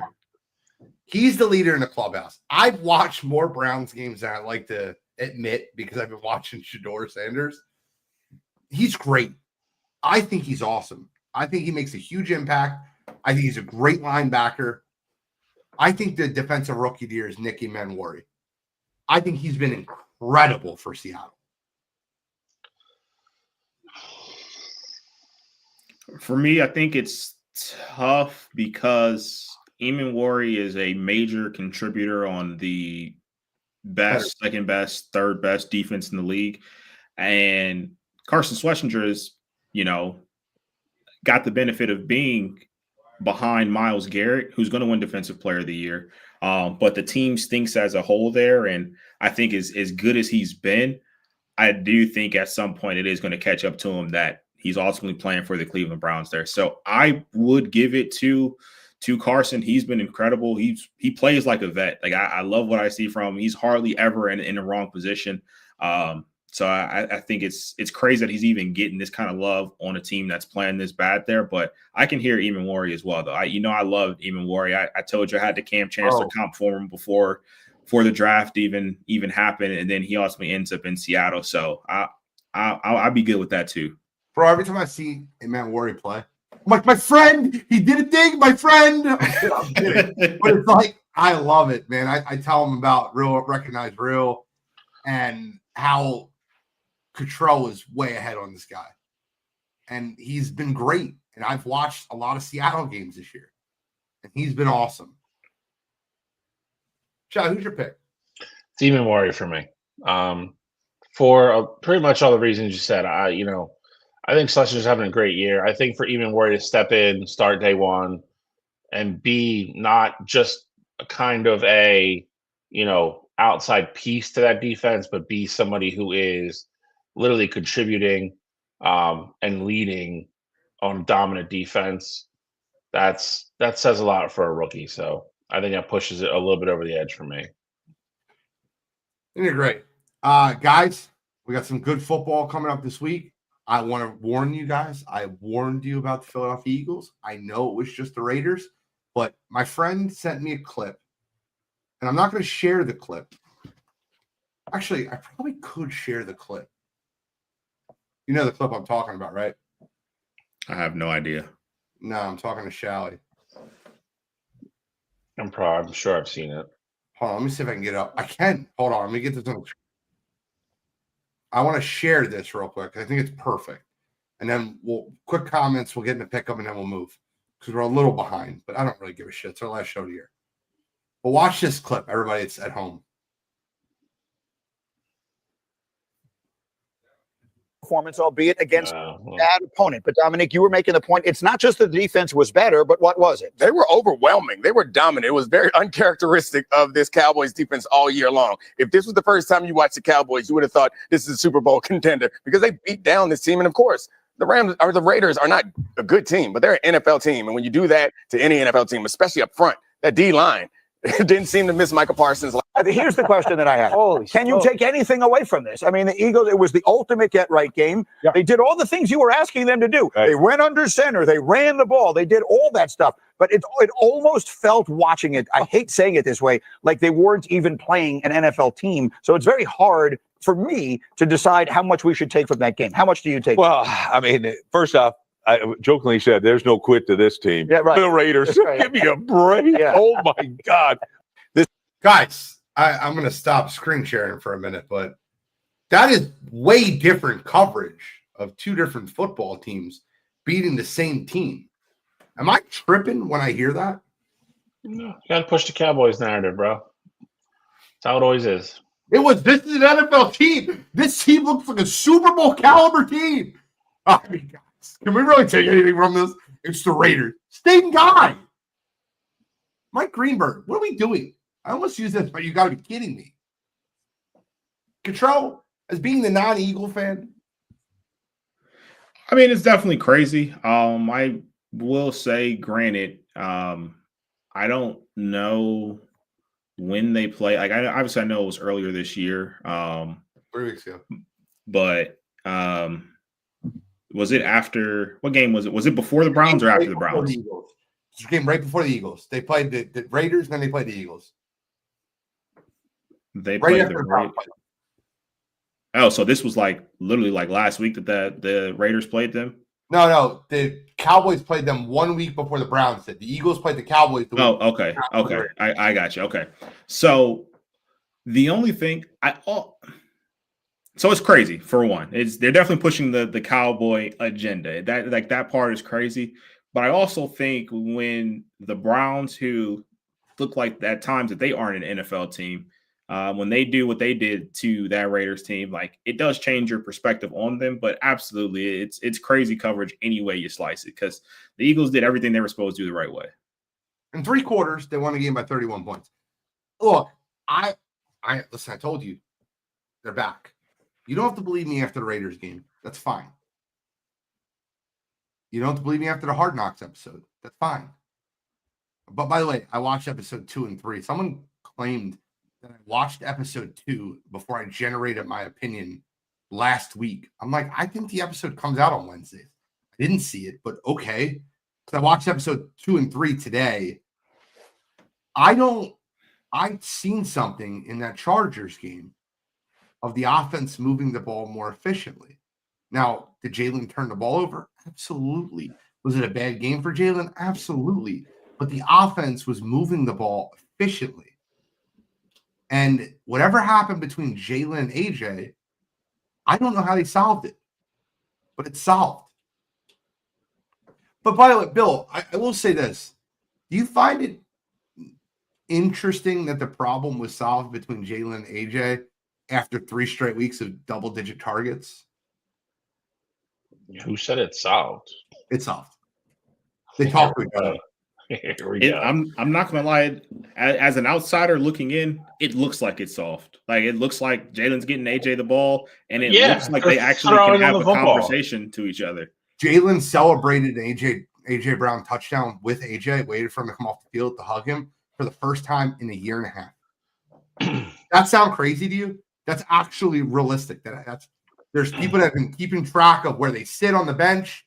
It's wild. Now Eagles fans are a little nuts, but they waited for him, gave him a hug. You can see them conversating. Apparently, Big Dom, Jeffrey Lurie, AJ, and Jalen sat down a week and a half. No, that was longer than that ago. Big but Dom. yeah, What? Big Dom. What? No, you're right. 2 weeks ago, it was before the Chargers game. What'd you say? I said I got my thoughts on Big Dom, but Big Dom is the greatest human just being. let him be. For Big Dom, your thoughts on Big Dom, if they're negative, they're wrong. That guy does not talk to the media. He is the greatest human being of all time. Go ask. I have no doubts. I have no doubts about that. But Greatest guy of all time. Why don't you like Big Dom? His job seems very inconsequential to what the Eagles do. He's the most important person not named Nick Sirianni on the sideline. See, I think that's insane. It's not. I mean, you could say that, but to the point. I mean, if you're saying he's inconsequential, but he's part of brokering the deal to get AJ and Jalen in the same room with the owner of the team and say what was said in the meeting, we don't know, but which is important, which is very important. Don't get me wrong. It is. But it's whatever was said. At least the truce was made.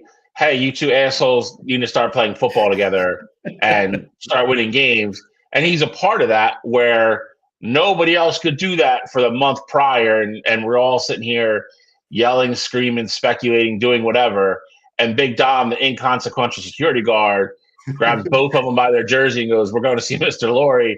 And now all of a sudden it's better. That's a tough sell for me, bud. I'm saying, as an Eagles fan, I can 100% understand how important he is. I'm just saying, you gotta essentially, you have he's a security guard, but in reality, you got this big babysitter on your sidelines, making sure your star quarterback and your receiver can hold hands and sing "Kumbaya" in the end zone together.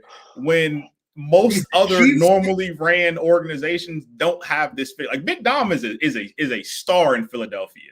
Most organizations don't have that. Dom DeSandro serves as the Eagles' chief security officer, a senior advisor, director of game day coaching operations, overseeing player exec safety, travel security, and vetting prospects for character, acting as a crucial support figure, big brother, and a cultural anchor for the team. Yes. There is no Dom slander on this show. No. Listen, you say what you want. But Big Dom is that dude. I'm not hating on the job. It's probably the best job, probably in all of the NFL, to be honest. Bro, they send him out to talk to rookies so they can judge their culture. He's like, I'll tell you if they're a good dude or not. That's crazy. It's definitely a great job. But also, you don't know, you shouldn't know the person in that role. Is what I'm getting at. Don't forget what he did with Scadaboo. Scadaboo breaks his ankle. He goes and visited him in the hospital, bringing him cheesesteaks. Cheesesteaks and pizza with him. Like I said, I don't doubt he's a good dude. I'm just saying you shouldn't know the person that's in that position. And with the Eagles, he is a true superstar. I will say this: the one person that's a superstar for the Eagles during this documentary, is Clint Hurt. And I've been saying it for years. I think he's one of the most vital people on the Eagles team. We talk about Jeff Stoutland all the time. Clint Hurt's the Eagles defensive line coach. That guy is a dude, bro. I love him. All right, we got to get to pick 'em. We're rolling late. I'm extending the lead. They call me I'm the new Scott Foster up in this mouth. I'm just kidding. Well, we all went 2-1 last week, so I mean that's. Well, look, 30 looks better though. It does. 28 and 22. It didn't look. You know what I mean? 30. I got you. Had a ring to it, and I got 4 picks this week, but I'm not going to give 4. I'm going to give 3 because whatever one you guys steal, I'm going to delete. If you guys steal more than one, I got to make a decision again. All right. So this week for me, nice, quick, concise. We just talked about them. I'm rolling with them. Give me the Eagles -6.5 at the Commanders. Looking good right now. Commanders, Jaden Daniels has been ruled out for the rest of the year. They're sitting them down. I think this is another, kind of get right game for the Eagles. So why not lay a bunch of points on the Commanders there? Second game, I like the Vikings -2.5 at the Giants. I think the Giants are in a position right now where Jackson Dart, you still want to evaluate him and see, where he's at. But I think on the flip side for this Vikings team, while they've been eliminated from playoff contention, you want to see what JJ McCarthy is. Like, we already have people deeming him a bust. He's looked better the past couple of weeks here. Why not just go out there, see what he is, try and put up a ton of points in that game? And they looked inspired last week for a team that was already eliminated. And then my last game, it is for, firm control of the NFC South. I will take the Carolina Panthers +3 at home versus the Tampa Bay Buccaneers. I think the Panthers are ultimately the better team. Both teams dropped games last week they absolutely shouldn't have, but I'm just not liking what I'm seeing out of this Tampa Bay group there. It almost feels like they're starting to implode, and I think the Panthers are going to take advantage of what's right there in front of them at home. So I'll take them +3, but I like them to win the game outright. You have none of my picks, which is great. Charlie.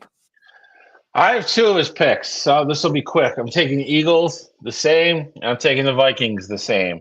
My third game, I'm going to take Denver -3 at home against Jacksonville. Been a team, as much as I like Jacksonville, I don't think they're fool's gold. Denver's also legit. I think Denver's going to control the ball, beat Green Bay again last week. They're a different story at home. I think -3 at home. I like the Broncos. I'm going to read all 4 picks, and then we're going to together delete one. Nope. Making you do it. He said nope. Making you do it. You delete one. I'll delete one at the end, but I want to read all 4, and I'll see how they feel when they're coming off. Is that okay? Sure. I'll delete one. Giving no reaction. All right. So I have the exact opposite of Cottrell on one of my picks. I think that the Tampa Bay Buccaneers are the best team in that division. I take the Tampa Bay Buccaneers -3. Todd Bowles got into these guys last week. Mike Evans looked great. You're starting to get healthier. You got Mike Evans, Godwin, Ibuka. I think they come off this Thursday night performance. They get a little bit extended rest. And I like the Buccaneers to go into Carolina and beat the Panthers. I'll take them -3. A game I love, and I love this game. I don't think I can remove this one. I love the Detroit Lions -6.5 at home versus Pittsburgh. I think they scored 100. They're playing on carpet. Pittsburgh is a lot better on grass. Give me the Lions -6.5 at home versus the Steelers. Another game I like. Everyone is now buying into Phillip Rivers because the game was close. I'm not. Give me the 49ers to go into Indianapolis -6 to beat the Colts. I think Robert Saleh is one of the best defensive minds in football. And if I was the defensive mind in football, I'd go, hey, guys, no one goes past 10 yards in the line of scrimmage. Phillip Rivers got to throw the ball over our head, and he can't do it. I'll take the Niners -6 at Indy. And then the last game that I have is, guys, I said it. I believe it. I think it is what it is. I know it's Sunday Night Football. I just want a seat at the table. Give me the Baltimore Ravens -2.5 over the New England Patriots to give Patriots back-to-back losses. This game's an MND. I like the Baltimore Ravens -2.5 to beat the Patriots, obviously outright. Which one am I deleting? I know the one I delete's going to win, and I'll go 2-1. It's going to happen. I guess the one I feel less good about, I'll delete the Ravens game. No, I won't.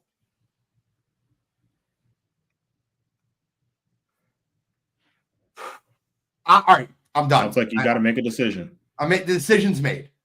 I will delete the Tampa Bay Buccaneers -3. And I will root for Cottrell, and I will root for Bryce Young. That's what I'll do. I'll delete the Tampa Buccaneers game. I go Ravens, Lions, 49ers. All right. Cottrell, I am ready to move into the world of college football. We got a CFP going. By the way, I don't know. I'm just checking. I could be wrong. Anybody know how the bowl mania is going? Who's doing well there? Haven't checked. I guess. Well, maybe There we'll you get an go, update. baby. I'm sorry. Maybe we'll get a. Maybe we'll look into that maybe next week. You know, see where things are laying there. But I swear, Jordy, I love you, but anytime anyone disagrees with you, they're a hater or stop. No hater. College football world, though, you had Fernando Mendoza took home the Heisman Trophy. No big surprise there. But now this week, so you had the bowl season starting, but this week we are actually getting into the college football playoff first rounds, and we're going to be kicking off the tournament with Alabama traveling down to Norman, take on the Oklahoma Sooners this Friday. Gentlemen, I know we did a little, teaser kind of bracket last week, kind of voting to see who moves on here. But what are your thoughts on this football game and who ultimately moves on to take on Indiana next week? They shouldn't be here, but they're going to win. I got Alabama. I'm going with Oklahoma. I think Oklahoma at home, playing in Norman. I think Brett Venables, knowing that Alabama is one-dimensional on the offensive side of the ball, plays right into what Oklahoma wants to do defensively. I think Alabama's going to struggle. They can't run the football. Haven't been able to run the football for a month. I think John Mateer will make enough plays somewhere across the board, have it be, his arm or his feet. I think it's a very low-scoring game. I said that last week. I think Oklahoma ekes one out. I am rolling with Oklahoma here as well. For me, I think you got two teams going up against each other, and I said this on Coast to Coast on Saturday, but you got two teams going up against each other who absolutely struggle to run the football, and you got two teams that really hang their hat on their defense. And in this situation, Oklahoma's defense is just better. We saw the matchup the first time around when they went up against Bama. They turned over Ty Simpson a couple times there. They also forced a fumble on Ryan Williams. And while I don't necessarily think that those things are going to specifically happen again, I do think they're going to have the opportunity to stifle a Bama offense that really hasn't had it going in a month and a half. So at home, I definitely think lower scoring football game here, but I like Oklahoma to find a way to advance here and, get that matchup with Indiana. Now, moving on to the Saturday game. This will be the first game on Saturday. Number 10, Miami Hurricanes, traveling down to College Station, taking on A&M here. I guess I'll go first here just so I went last on the last one. But I got the Aggies here. I think Miami is a team that can truly have A&M on upset alert. But just the way that Marcel Reed has control of that Aggie offense. And I do think on the flip side of it, Miami's in one of those spots where if Carson Beck is experiencing any type of adversity against that A&M defense, I do think things can go south very quickly. So I like Texas A&M. I think they're the better football team. They're playing at home. I like them to take care of business. I think it'll probably be a 7 to 10 point ball game, but probably going to be the second most intriguing game of the weekend. I think it's crazy. We haven't mentioned that Gene's national champion pick is back in the picture. But that being said, I'm going full upset. Give me the U. I think both lines, I think they're going to dominate on both sides of the ball. I think they're going to try to slow the game down, not give Texas A&M a bunch of possessions, extra possessions. I think as long as Carson Beck plays within the framework, I think they'll be able to run the ball. Texas A&M's defense has not been good the last month of the season. I think Miami could score. And again, I think keeping Marcel in the pocket, I think they'll be able to do that without having to constantly send somebody.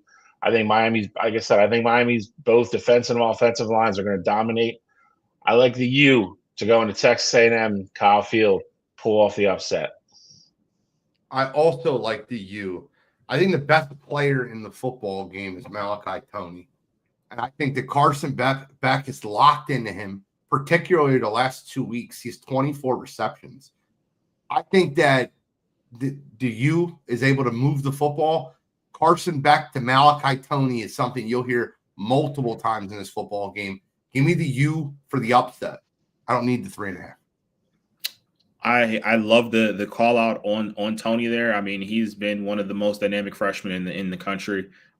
Will Lee, Texas A&M's corner, is probably going to draw that assignment. So, and he's a kid that's probably going to be taken somewhere in the top 3 rounds there. So very interesting matchup moving forward there. I'm definitely excited to see that there as well.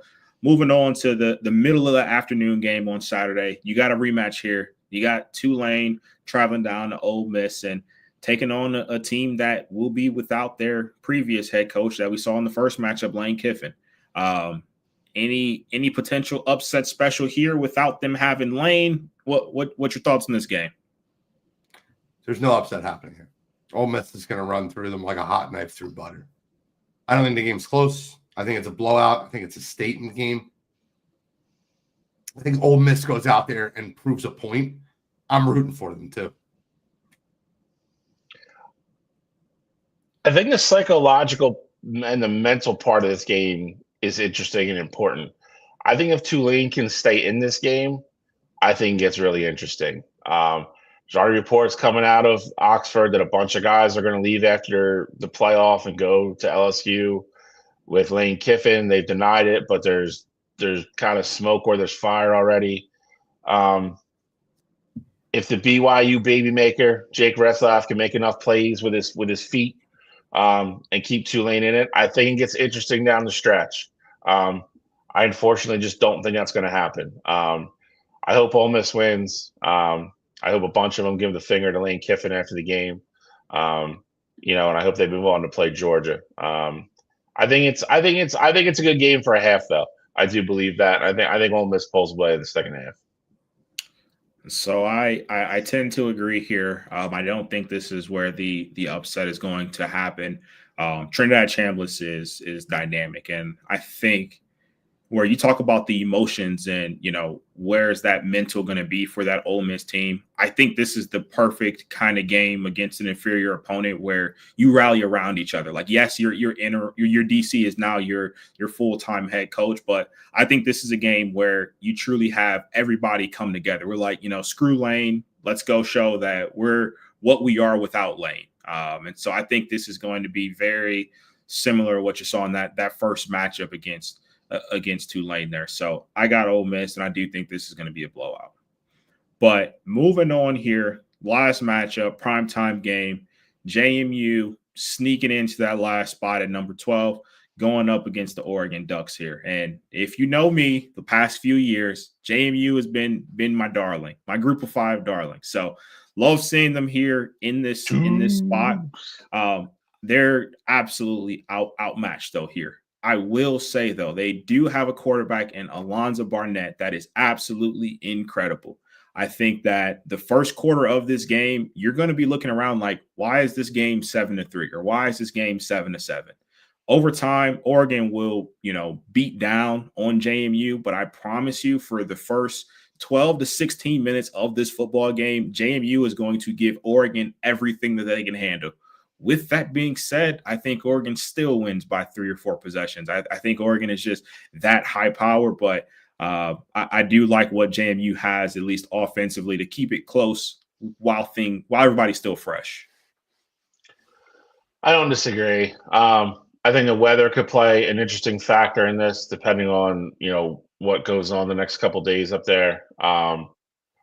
I don't disagree with you. I think it's a game for a quarter. But after that, to your point, I think Oregon's defense will really settle in. And then on top of that, once JMU gets out of their 10 to 15 scripted plays and kind of have to start adjusting, I think Oregon's defense is going to take over. And on offense, like you said, with Dante Moore and all the receivers, they just have too many athletes. They're just a better athletic team. It's going to play out that way over the course of the next 3 quarters. I like Oregon big.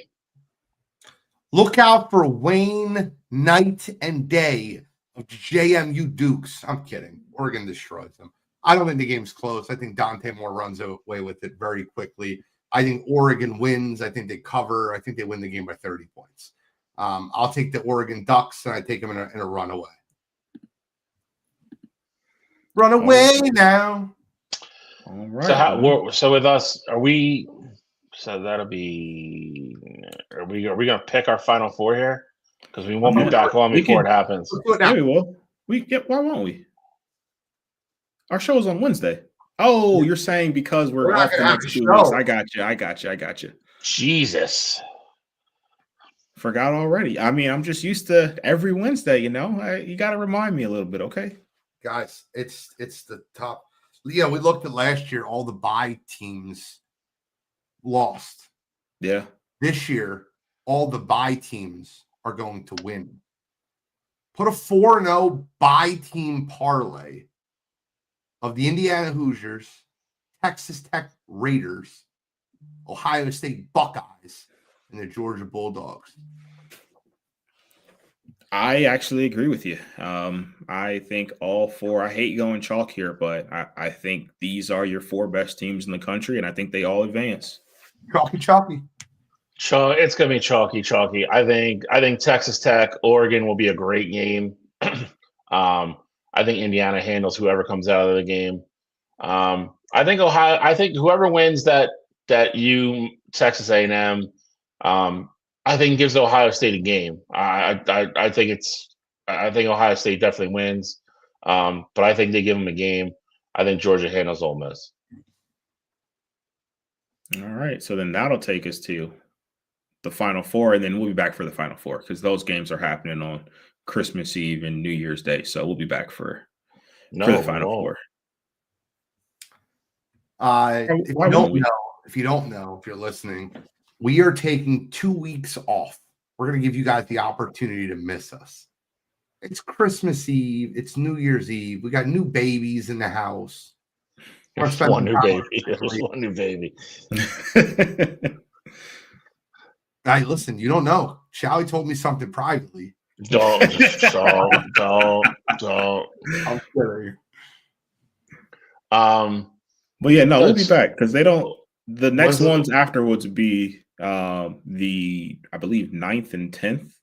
That's the Final Four. That's the Final Four. Yeah, so that'll be like the Friday and Saturday after. So we'll be good. Perfect. Okay. Yeah, they got a game Thursday and Friday that week. So yeah, we'll be good. That's all we got to give. I love it. I lost my first game. I talked a lot of shit. I lost my first game in Bowl Mania. Old Dominion beating South Florida. There you have it. I lost that too. Sure, I did too. Just a quick update on some college basketball. Anything else college football I'm missing? No, that was everything. I mean, of course, you got players in the portal and coaches going new places, and Michigan still looking for a coach, which is big news at this time of year. But for all that action, we will be live again on Saturday for Coast to Coast to kind of keep you up to date with, some of the more smaller news in college football. Gene, Villanova's in the semifinals of the FCS playoffs. I don't care. I like Villanova in basketball. And you know what sucks? And this is the truth, Shal. Ever since Jay Wright has left, I don't really have a basketball team in any conference I can really root for to compete. I just don't have that. Like you have Michigan, who even though they're not like a basketball powerhouse, they're every 5 years they have a really good team that gets like a 1 or a 2 seed. And like Ohio State, they're not really a basketball powerhouse, but every 4 or 5 years you run into a really good Ohio State team. There will not be a good Villanova team without Jay Wright. Just won't be. There's not. It's not the same program. So I don't know what I can do with college basketball except just root. That's tough. I mean, he was such a unicorn type coach, but at a unicorn type program. I don't think people realize how small Villanova is. And he recruited kids for the most part that he knew were going to be there for at least 3 years. And that's what that's how he built his program. Yeah. The dude's a legend around here, but very unique situation. And they've struggled to find any kind of identity at all with him, with anything since he's been gone. So it might be a little bit. I don't disagree with anything he said. Gene, I got a question for you, college basketball wise, though. Yeah, I love it. Have you finally come around to Cam Boozer? I know the last conversation that we had about Duke, it was, you want to see it against more competition. And Duke is finally running to their schedule where they played Arkansas, they played Florida, they played Michigan State. And every single time he stepped up to the plate there. That Are you around? 100%. That Florida game was what I wanted to see, and I got the chance to watch that game. And although I do think he did show a couple, I guess, flaws down the stretch, looked like the game got really big for him. He was incredible from a pocket of the last 3 minutes of the first half and the first 13 to 14 minutes of the second half. He was incredible. He kept Duke in that game. But I will say this, and I know Florida's record doesn't say this, but when I watched those two teams on the court, it was tough for me to come away and thinking Duke was the better basketball team. I think Duke will be the better basketball. I think Duke will be the better basketball team come tournament time if everyone stays healthy. But when I watched that basketball game, it looked like Florida was the better team. They don't look in sync. They look like Boogie Fland is just smooth, like Thomas Hall, Alex Condon. I just feel like that Florida is just not hitting on all cylinders yet. But I feel like they'll be a very dangerous team come tournament time. Whereas Duke, it really looks like the Cam Boozer show. And when you're not getting production from him, it's very quiet. No, I definitely can see that. Like the Michigan State game is another one. Great basketball game. Like they played Michigan State on a Saturday afternoon at 12 o'clock. Yeah. And I got a chance to watch the whole thing. Great basketball game. Good back and forth basketball. Duke pulled away late, but it was good basketball. I think Michigan State was up like 3 or 4 at the half, and Duke really pulled away late. It was just good basketball. So, yes, I'm around. Good. But I mean, as far as college basketball season, for me, like at this point, I think, of course, you still got, so many, well, not so many, but your top 4 or 5 teams are still undefeated at this point. So, of course, those are going to be, the ones that you keep an eye on to this point. For me, just a couple of teams that I'm looking at outside of that, top 4, top 5 kind of line there. The 2 would be one would be Louisville. I still love that Louisville team. They had a bad loss to not necessarily a bad loss, but they lost to an Arkansas team who isn't quite fully there yet. But I mean, Arkansas is still very competitive, especially with Calipari there. And then the other one's going to be North Carolina. I think North Carolina has the potential to be really good this year, and a big part of that is going to be with Caleb Wilson playing for them. I mean, he's been an absolute monster on the boards and, putting up points for them. And I think they're going to truly have a shot to make a lot of noise as a team that, as it stands right now. I mean, granted, it's still super early, but if you're looking at them as like a 3 or a 4, like those would be teams that I absolutely would not want in my region at this point. North Carolina is an interesting one. Because I think a lot of it, I think how they start in the ACC and how quickly they can kind of really learn to play together, gel, and take that next step, how close they can get to Duke. And like you said, probably a 3 or 4 seed is probably best case scenario, assuming Duke stays healthy. But yeah, they're a team you're not going to play in the second weekend. I think the ACC is going to be really deep this year. Again, I mean, you mentioned Louisville. Louisville's probably going to be, maybe like a 5th or 6th place team, maybe a little bit higher, but very good basketball team. SEC is going to be nuts again. Murderers Row when it's all said and done. And I think the Big Ten will be really good. I mean, you have Purdue, Michigan up top, Michigan State. Believe it or not, Penn State showed a little bit of promise this year. I don't think they're a factor for the tournament or anything, but they're not going to be the doormat that they usually are. So we're showing a little promise. Don't count us out. We're like 82 right now. So yeah, I was getting to you guys. I think I've actually watched one of your games. You guys definitely have talent. Again, I think you guys are probably a year away. For sure. But definitely potential there. Northwestern has looked okay. Northwestern can shoot. I don't know how well they're going to fare come, Northwestern's a team I need to see once they start getting the league play, but they can shoot. It's going to be a fun season. I think I think a couple teams, like Cottrell said, have already jumped out and I think are kind of early favorites. But I think it's going to be that next 10 that makes it really interesting. And you got Iowa State sitting there at 4. We don't mention the Big 12 a lot, but there's always really good teams that come out of the Big 12. So for you guys, because I know typically I'd say we touch on college basketball before February, like maybe, once or twice a month or whatever. Typically for you guys, at what point is it where you're like, all right, I think this is the team that wins, like that's going to win the national championship? Because I know in years past, we've pretty much said it pretty early. Like when you were all over Gonzaga the year that, me and Bill were on Baylor, like we said that it was like January. That's fine, bro. There's no need for that. No, they made it to the championship. Remember that year game. you were wrong and we were right? Remember that year? No. They made it to the championship game. I'm saying like that was in like January where we said these I didn't think Gonzaga was going to be there. I think late January is when I kind of start making those decisions. And if they don't get hurt or like players don't get hurt, I think late January is the time that I start making that real opinion. This is not going to be a fun year for women's college basketball. UConn's going to run away with that thing. They're just so much better than everybody.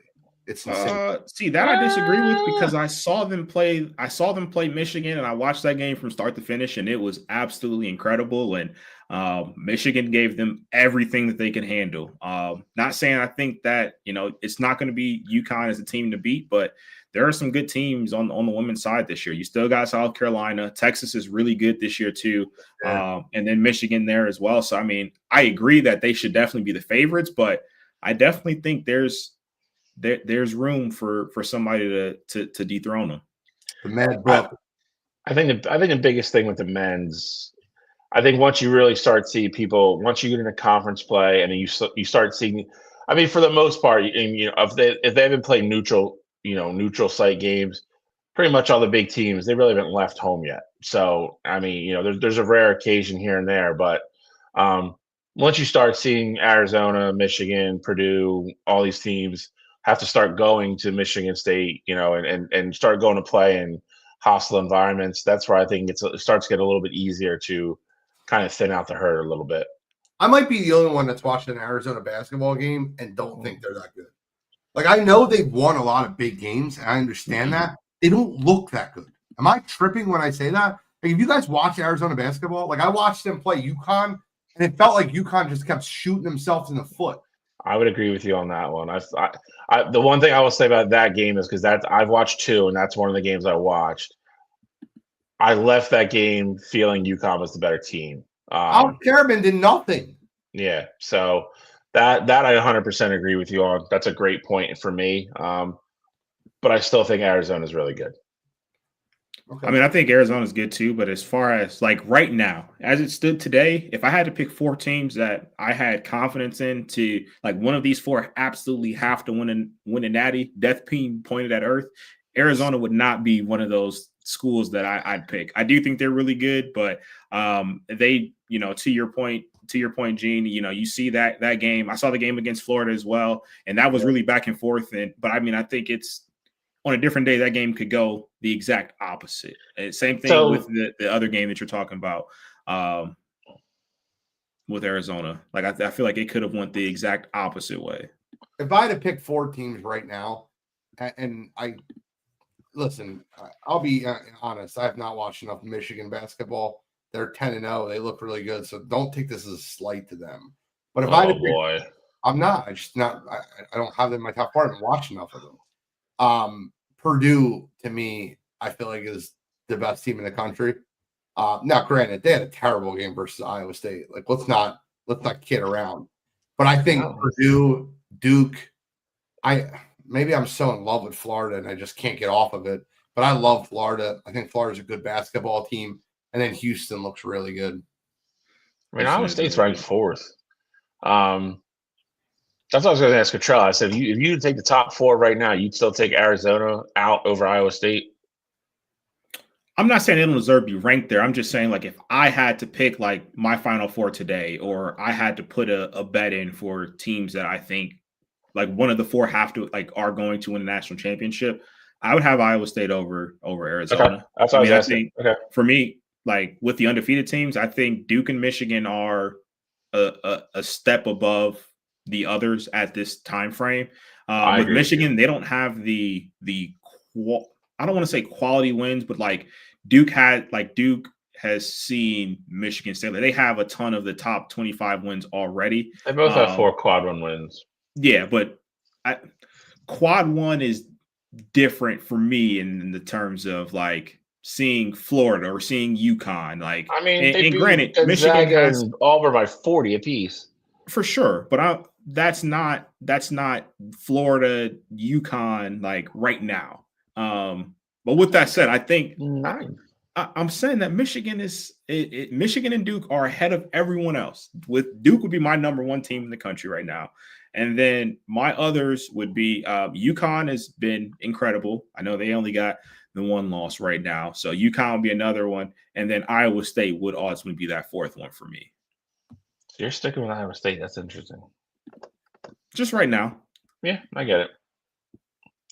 I agree with you on the other part. I think if the tournament started today, I think Duke and Michigan would be my 2 favorites to get to the title game, as long as they were on opposite sides. I do still like Purdue. I wouldn't say it's a bad loss. I think Iowa State's really good. Iowa State It was a bad loss because they got smacked. Yeah, It wasn't a bad loss because they lost the game. It was a bad loss because they got Iowa State just shit walked them. But I do still like Purdue a lot, and I still like UConn a lot. So I mean, those I think would be my 4. The inside out of Braden Smith and Kaufman Wren, I just think will come tournament time will be very good. Braden Smith's very good. Absolutely. Let's move on to You Got to Be Kidding Me, gentlemen. All right, so this one really didn't have one for a long time until yesterday when I saw it, and it's a little lighthearted one, but I thought it was kind of funny, so I'm going to use it. Not sure if you guys saw the Rams and Lions game this past weekend, but during the game, apparently during the first quarter, the Lions, so Amon-Ra St. Brown and Jamison Williams were both doing booger picking celebrations for first downs. So they were acting like they were digging in their nose, and then they were flinging it, pointing towards the first down. And apparently after the first quarter, the officials went over to the Lions coaching staff and basically told them that, hey, they can't fake pick boogers and flick them anymore, or we're going to call a penalty. I get it. You know, you don't want the obscene gestures in the NFL. Like, you don't want the nose wipe or, you know, just different things there that may have a bad connotation to them. But at some point, just let the players celebrate in a way. Booger picking, like fake booger picking and flicking it is harmless to everybody. So for the officials to go over to the Lions coaching staff and let them know, hey, if they continue to do that, we're going to call flags. I mean, that's just, you know, taking fun out the game unnecessarily there. And it felt harmless. And you don't normally use the words harmless and Jamison Williams in the same sentence. But in this case, they actually do belong. So this week for me, NFL officials. Come on, you gotta be kidding me. Are we that soft that's offending people now? Is that what we're doing? Like, that's whatever. I'm done. There's 2 good ones, Shally. Do you have one? No, you know both. I won't do them both. I will make a comment on one of them. The Bears expanding their search for a new stadium outside of Chicago is nuts. Hasn't this been? I feel like this has been solved like 3 different times, and then it just keeps going on and on and on. Chicago will not work. Arlington Heights will not work with the Bears because it's not a priority for them. And the Bears are like, we're trying to get this done as soon as possible. So if we got to go to Southwest Indiana, we will. And that's what they're looking to do now. The Chicago Bears belong near Chicago. I don't think that them going to Indiana, I think that's going to be a terrible thing. I hope they get that figured out. That's not going to be my You Gotta Be Kidding Me. My You Gotta Be Kidding Me this week is a really stupid thing. And I got to give these guys credit. Aiden Ross and Neon get credit because they get a lot of people to say a lot of really dumb shit on streams. And Puka Nacua is your latest stupid comment on a stream. I'm not saying I disagree with what he said, but I want to quote unquote what he said. The refs are the worst. Some of the rules aren't. These guys want to be. These guys are lawyers. They want to be on TV too. You don't think he's texting his friends in the group chat? Yo, you guys saw me on Sunday Night Football. That wasn't PI, but I called it. When asked whether refs are doing things like that, calling pass interference, there wasn't, calling pass interference when there wasn't any. Nacua said, I mean, these guys are normal human beings, bro. He got on there and, he got fined. He's going to get fined.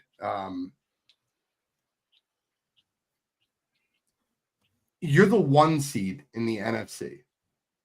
You're about to play the biggest game of the NFL season for you guys for the 1 seed at Seattle. And the lead report on ESPN.com is Puka Nacua blasts the officials. Not the smartest move there, Puka. I remember when Allen Iverson blasted the officials and didn't get suspended, and they called him for a palming violation 4 out of the first 5 times he touched the ball. I remember when the Eagles sent in a tape talking about how bad the officiating was in their previous game, and they called for 5 holding penalties on the first drive. Puka, you're playing against Seattle. There's no Devontae Adams. It's not a smart move to call out the officials, particularly on Aiden Ross's and Neon's live stream. So for that, this week, Puka Nacua. Come on, you gotta be kidding me. Stupid. Very stupid. That's not gonna bode well for him moving forward there. Bill, I'm disappointed in you. I gave you the layup and you didn't take it. Talking about the Ohio? No, the Georgia had another player arrested, a starting offensive lineman, for shoplifting. That's from like last week, though. I thought we covered that. No, that was like 4 days ago. Oh, I can't keep track of them. I figured, I was like, you know what? I'm going to let Bill have the college one because he never has one. I'm not going to take it. I'm going to go obscure this week. Shaking my head. My fault. I do want to end the show, and you guys, I'll go right to you guys afterwards. I just want to say a couple statements. Next couple weeks, we're going to take off. We're going to spend time with our families and, enjoy the holiday with anybody that we can, right? Cottrell's a new baby. Listen, there's a lot of things that I'm thankful for. I have some of the greatest friends, and I'm so lucky to have some really good friends that just had some kids, and I can watch them grow up and give them gifts. I overdid it this year for Christmas. If you're a parent that has a child and you know me, the kid probably got a really expensive gift this year. I'm finding that joy again in the holidays. What I do want to say is I'm super thankful and happy to be able to get on here and talk sports with you guys. And a kid I know that plays in a softball league I'm in had an incredible loss that just happened a few days ago. And it almost knocked me out of my chair today. I'm not going to put his information out there. I know it's on Facebook, but it's not my part. But there's a lot of people that lose family members close to the holidays. And I just want to make sure you can check up on them. And I think one of the things I was most envious of is I always wanted to play ball with my dad. And this kid got the chance to play ball with his dad on a softball team. And man, I feel so bad for him. And it sucks. He just lost his father right before the holidays, and my thoughts and prayers go out to him. It broke me. It absolutely broke me seeing it. And I just want to pass that on to anybody that's listening. If you know someone that lost a family member, lost someone close to you around this holiday season, please reach out to them. Make sure they know that they have a shoulder to lean on. It's one of those times where you can be celebrating the most wonderful time of the year with your family, and there's someone else that's at home that's grieving, that's in pain, that's hurting. I just needed to get that out. I feel a lot better myself in life, but there's a lot of years. I've had a lot of dark years around the holidays, and there's another kid that's going to be going through that this year. And my heart genuinely goes out to him. So I beg you guys, if you know anyone like that, please reach out. Please make sure you're a shoulder. Please make sure you're there for them. And thank you guys so much for what you guys bring to our show, stopping by every week, whether it's Tom, Eric, Jory, anybody's in the chat, Billy, just tons, By the way, I just realized I spelled podcast wrong in the upper left corner. That's really bad. That should be You Got to Be Kidding Me. Diego Pavia should have been in it. You Got to Be Kidding Me for his comments. We forgot that one. We didn't talk about that. But bro, I blame Bill. This is Bill's fault. Blame Bill. Pavia, that's another good one. Jesus Christ, that guy went full nuclear. He went on Instagram and said F voters. These kids. He's like 30. I mean, it's true. Exactly. He should know better. You should know better. Exactly. It was one of his dreams, guys. Yeah, I'm tearing up about the last thing I talked about. 5'10" quarterback dreaming of winning the Heisman. I mean, all right. Went to New Mexico, JUCO. All right, whatever. Shoot for the star, settle for the moon, bro. Yeah, no, I mean, that's definitely tough to follow up, Gina, because I mean, I echo all of your sentiments there. But on a just kind of a lighter note there, I will say, this is a weird time because I feel like, every holiday or just Christmas in general, most of the time at least, I'm on vacation, I'm going somewhere. So I missed the Christmas show anyway. So this really isn't anything new for me. But usually I'll come back. We're right in time for New Year's, where we have our, end of the year special or, awards and things like that. And we're still going to do that. We're doing that when we get back, but slightly different with everything and then dates, how they fell this year. But with that said, it is going to definitely be odd for the next 2 weeks, not having to really do anything with Wire to Wire, because that hasn't ever been the case in the 5 years that I've known both of you. So, but with that said, hope everybody can enjoy the time with their family. Definitely will be enjoying, Uriah's first Christmas, and we're going up to Cleveland, spending some time up there, and definitely get to enjoy it. And then on New Year's Eve itself, we'll be at home this year, and Ohio State plays at 7:30, so that'll be cool. Getting to see them play there too. But hope you guys enjoy the holidays, ultimately there, and can't wait for us to come back with the new show in 2026, because I was looking back through all of our shows this past year. We actually introduced trivia on our first show, 2025, and I think it's been a hot topic for us. So hopefully we can add something new this upcoming year, and definitely looking forward to our growth here in 2026. Oh, go last. Gene, I got to point out after Cottrell just went, he's kind of a jerk, dude. He's left us all these Christmas shows the last couple years. Me and Gene like fighting back tears, talking about our dads, and he's on a freaking boat somewhere drunk. So that's a little rude, but we'll let that go for now. I'm going to say a lot of stuff that's already been said, but as always, thankful for everybody that's involved in the show, everybody who listens, who's ever shared it.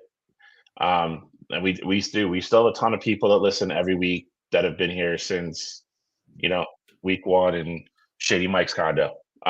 It's been a journey. It's been, at points, sometimes it's a grind, I don't think people, I do think a lot of people, but I mean, there's a lot of work that goes in the show. there's a lot of stuff, you have to watch, and there's a lot of sacrifices you have to make. So we can all come on here and talk about the same thing. And that, that revolves around a lot of, people in your personal life kind of, taking a back seat to things sometimes. And that's not always easy, and Cottrell, he just said, he has a baby now. Like it's a lot goes into this for us to come on here and be able to, put out the content that we do and make it sound and look and, as good as it does. Holidays are a great time for joy and for love and, being around the people you care about the most. To Gene's point, if you know anybody, it's also the loneliest time of the year if you don't have those people around anymore. Toughest time to get through. Gene mentioned his friend. I have a good friend that I went to his dad's, funeral last week. Huge family. They're turning around going into Christmas 7 days later, without their dad. It's tough. So if you do have those people in your life, definitely reach out. Let them know you're there. Let them know you're there to talk, meet up. If they need a present, contact Gene. He'll give them one. It's Gene's a giver. But it's it is it's a special time of year. And listen, I feel blessed and I feel lucky that we started this. And I love it. And we've worked our asses off on this for, like Cottrell said, going on 5 years. I would say taking the break thing kind of happened on a whim. Put it in the group chat, and I think we all agreed it was, with the way the holidays fell this year. To be quite honest, we don't want you logged on listening to us on Wednesday. We want you to be with your families, and I want Cottrell to be with your eye. Like you shouldn't. You be present. Be present. Be engaged with the people that you love and the people you're spending the holiday with. If you're spending Christmas Eve or Christmas Day with people, they're the special people in your life. You should be paying attention to that, not us. So I think we're going to air our first show Christmas Eve, which in a weird way, I'm kind of excited / terrified to go back and watch. But I'm going to. It's going to be fun. Because I do remember, sitting at that table and Cottrell coming in and we're like, you got to sit on the couch. Like it was just funny. And then I think New Year's Eve, I think we're going to run still to this day, probably the most infamous show that we have. The Gene Ronda. It is. I'm right.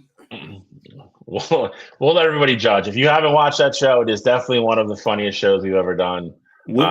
Without getting too far back into it, Gene, you think he could take Amanda? No, I told you. Okay. I just want to make if sure. They're straight boxers, like fast boxers, I think it's a lot different. I can't believe you even opened this door. I can't believe I didn't want to get back into it, but I just wanted to know. I just wanted to know how far we were.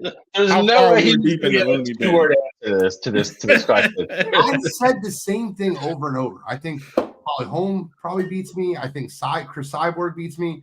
Amanda Nunes. I know Ronda Rousey would not. Pillow Hands is not beating me in a fight.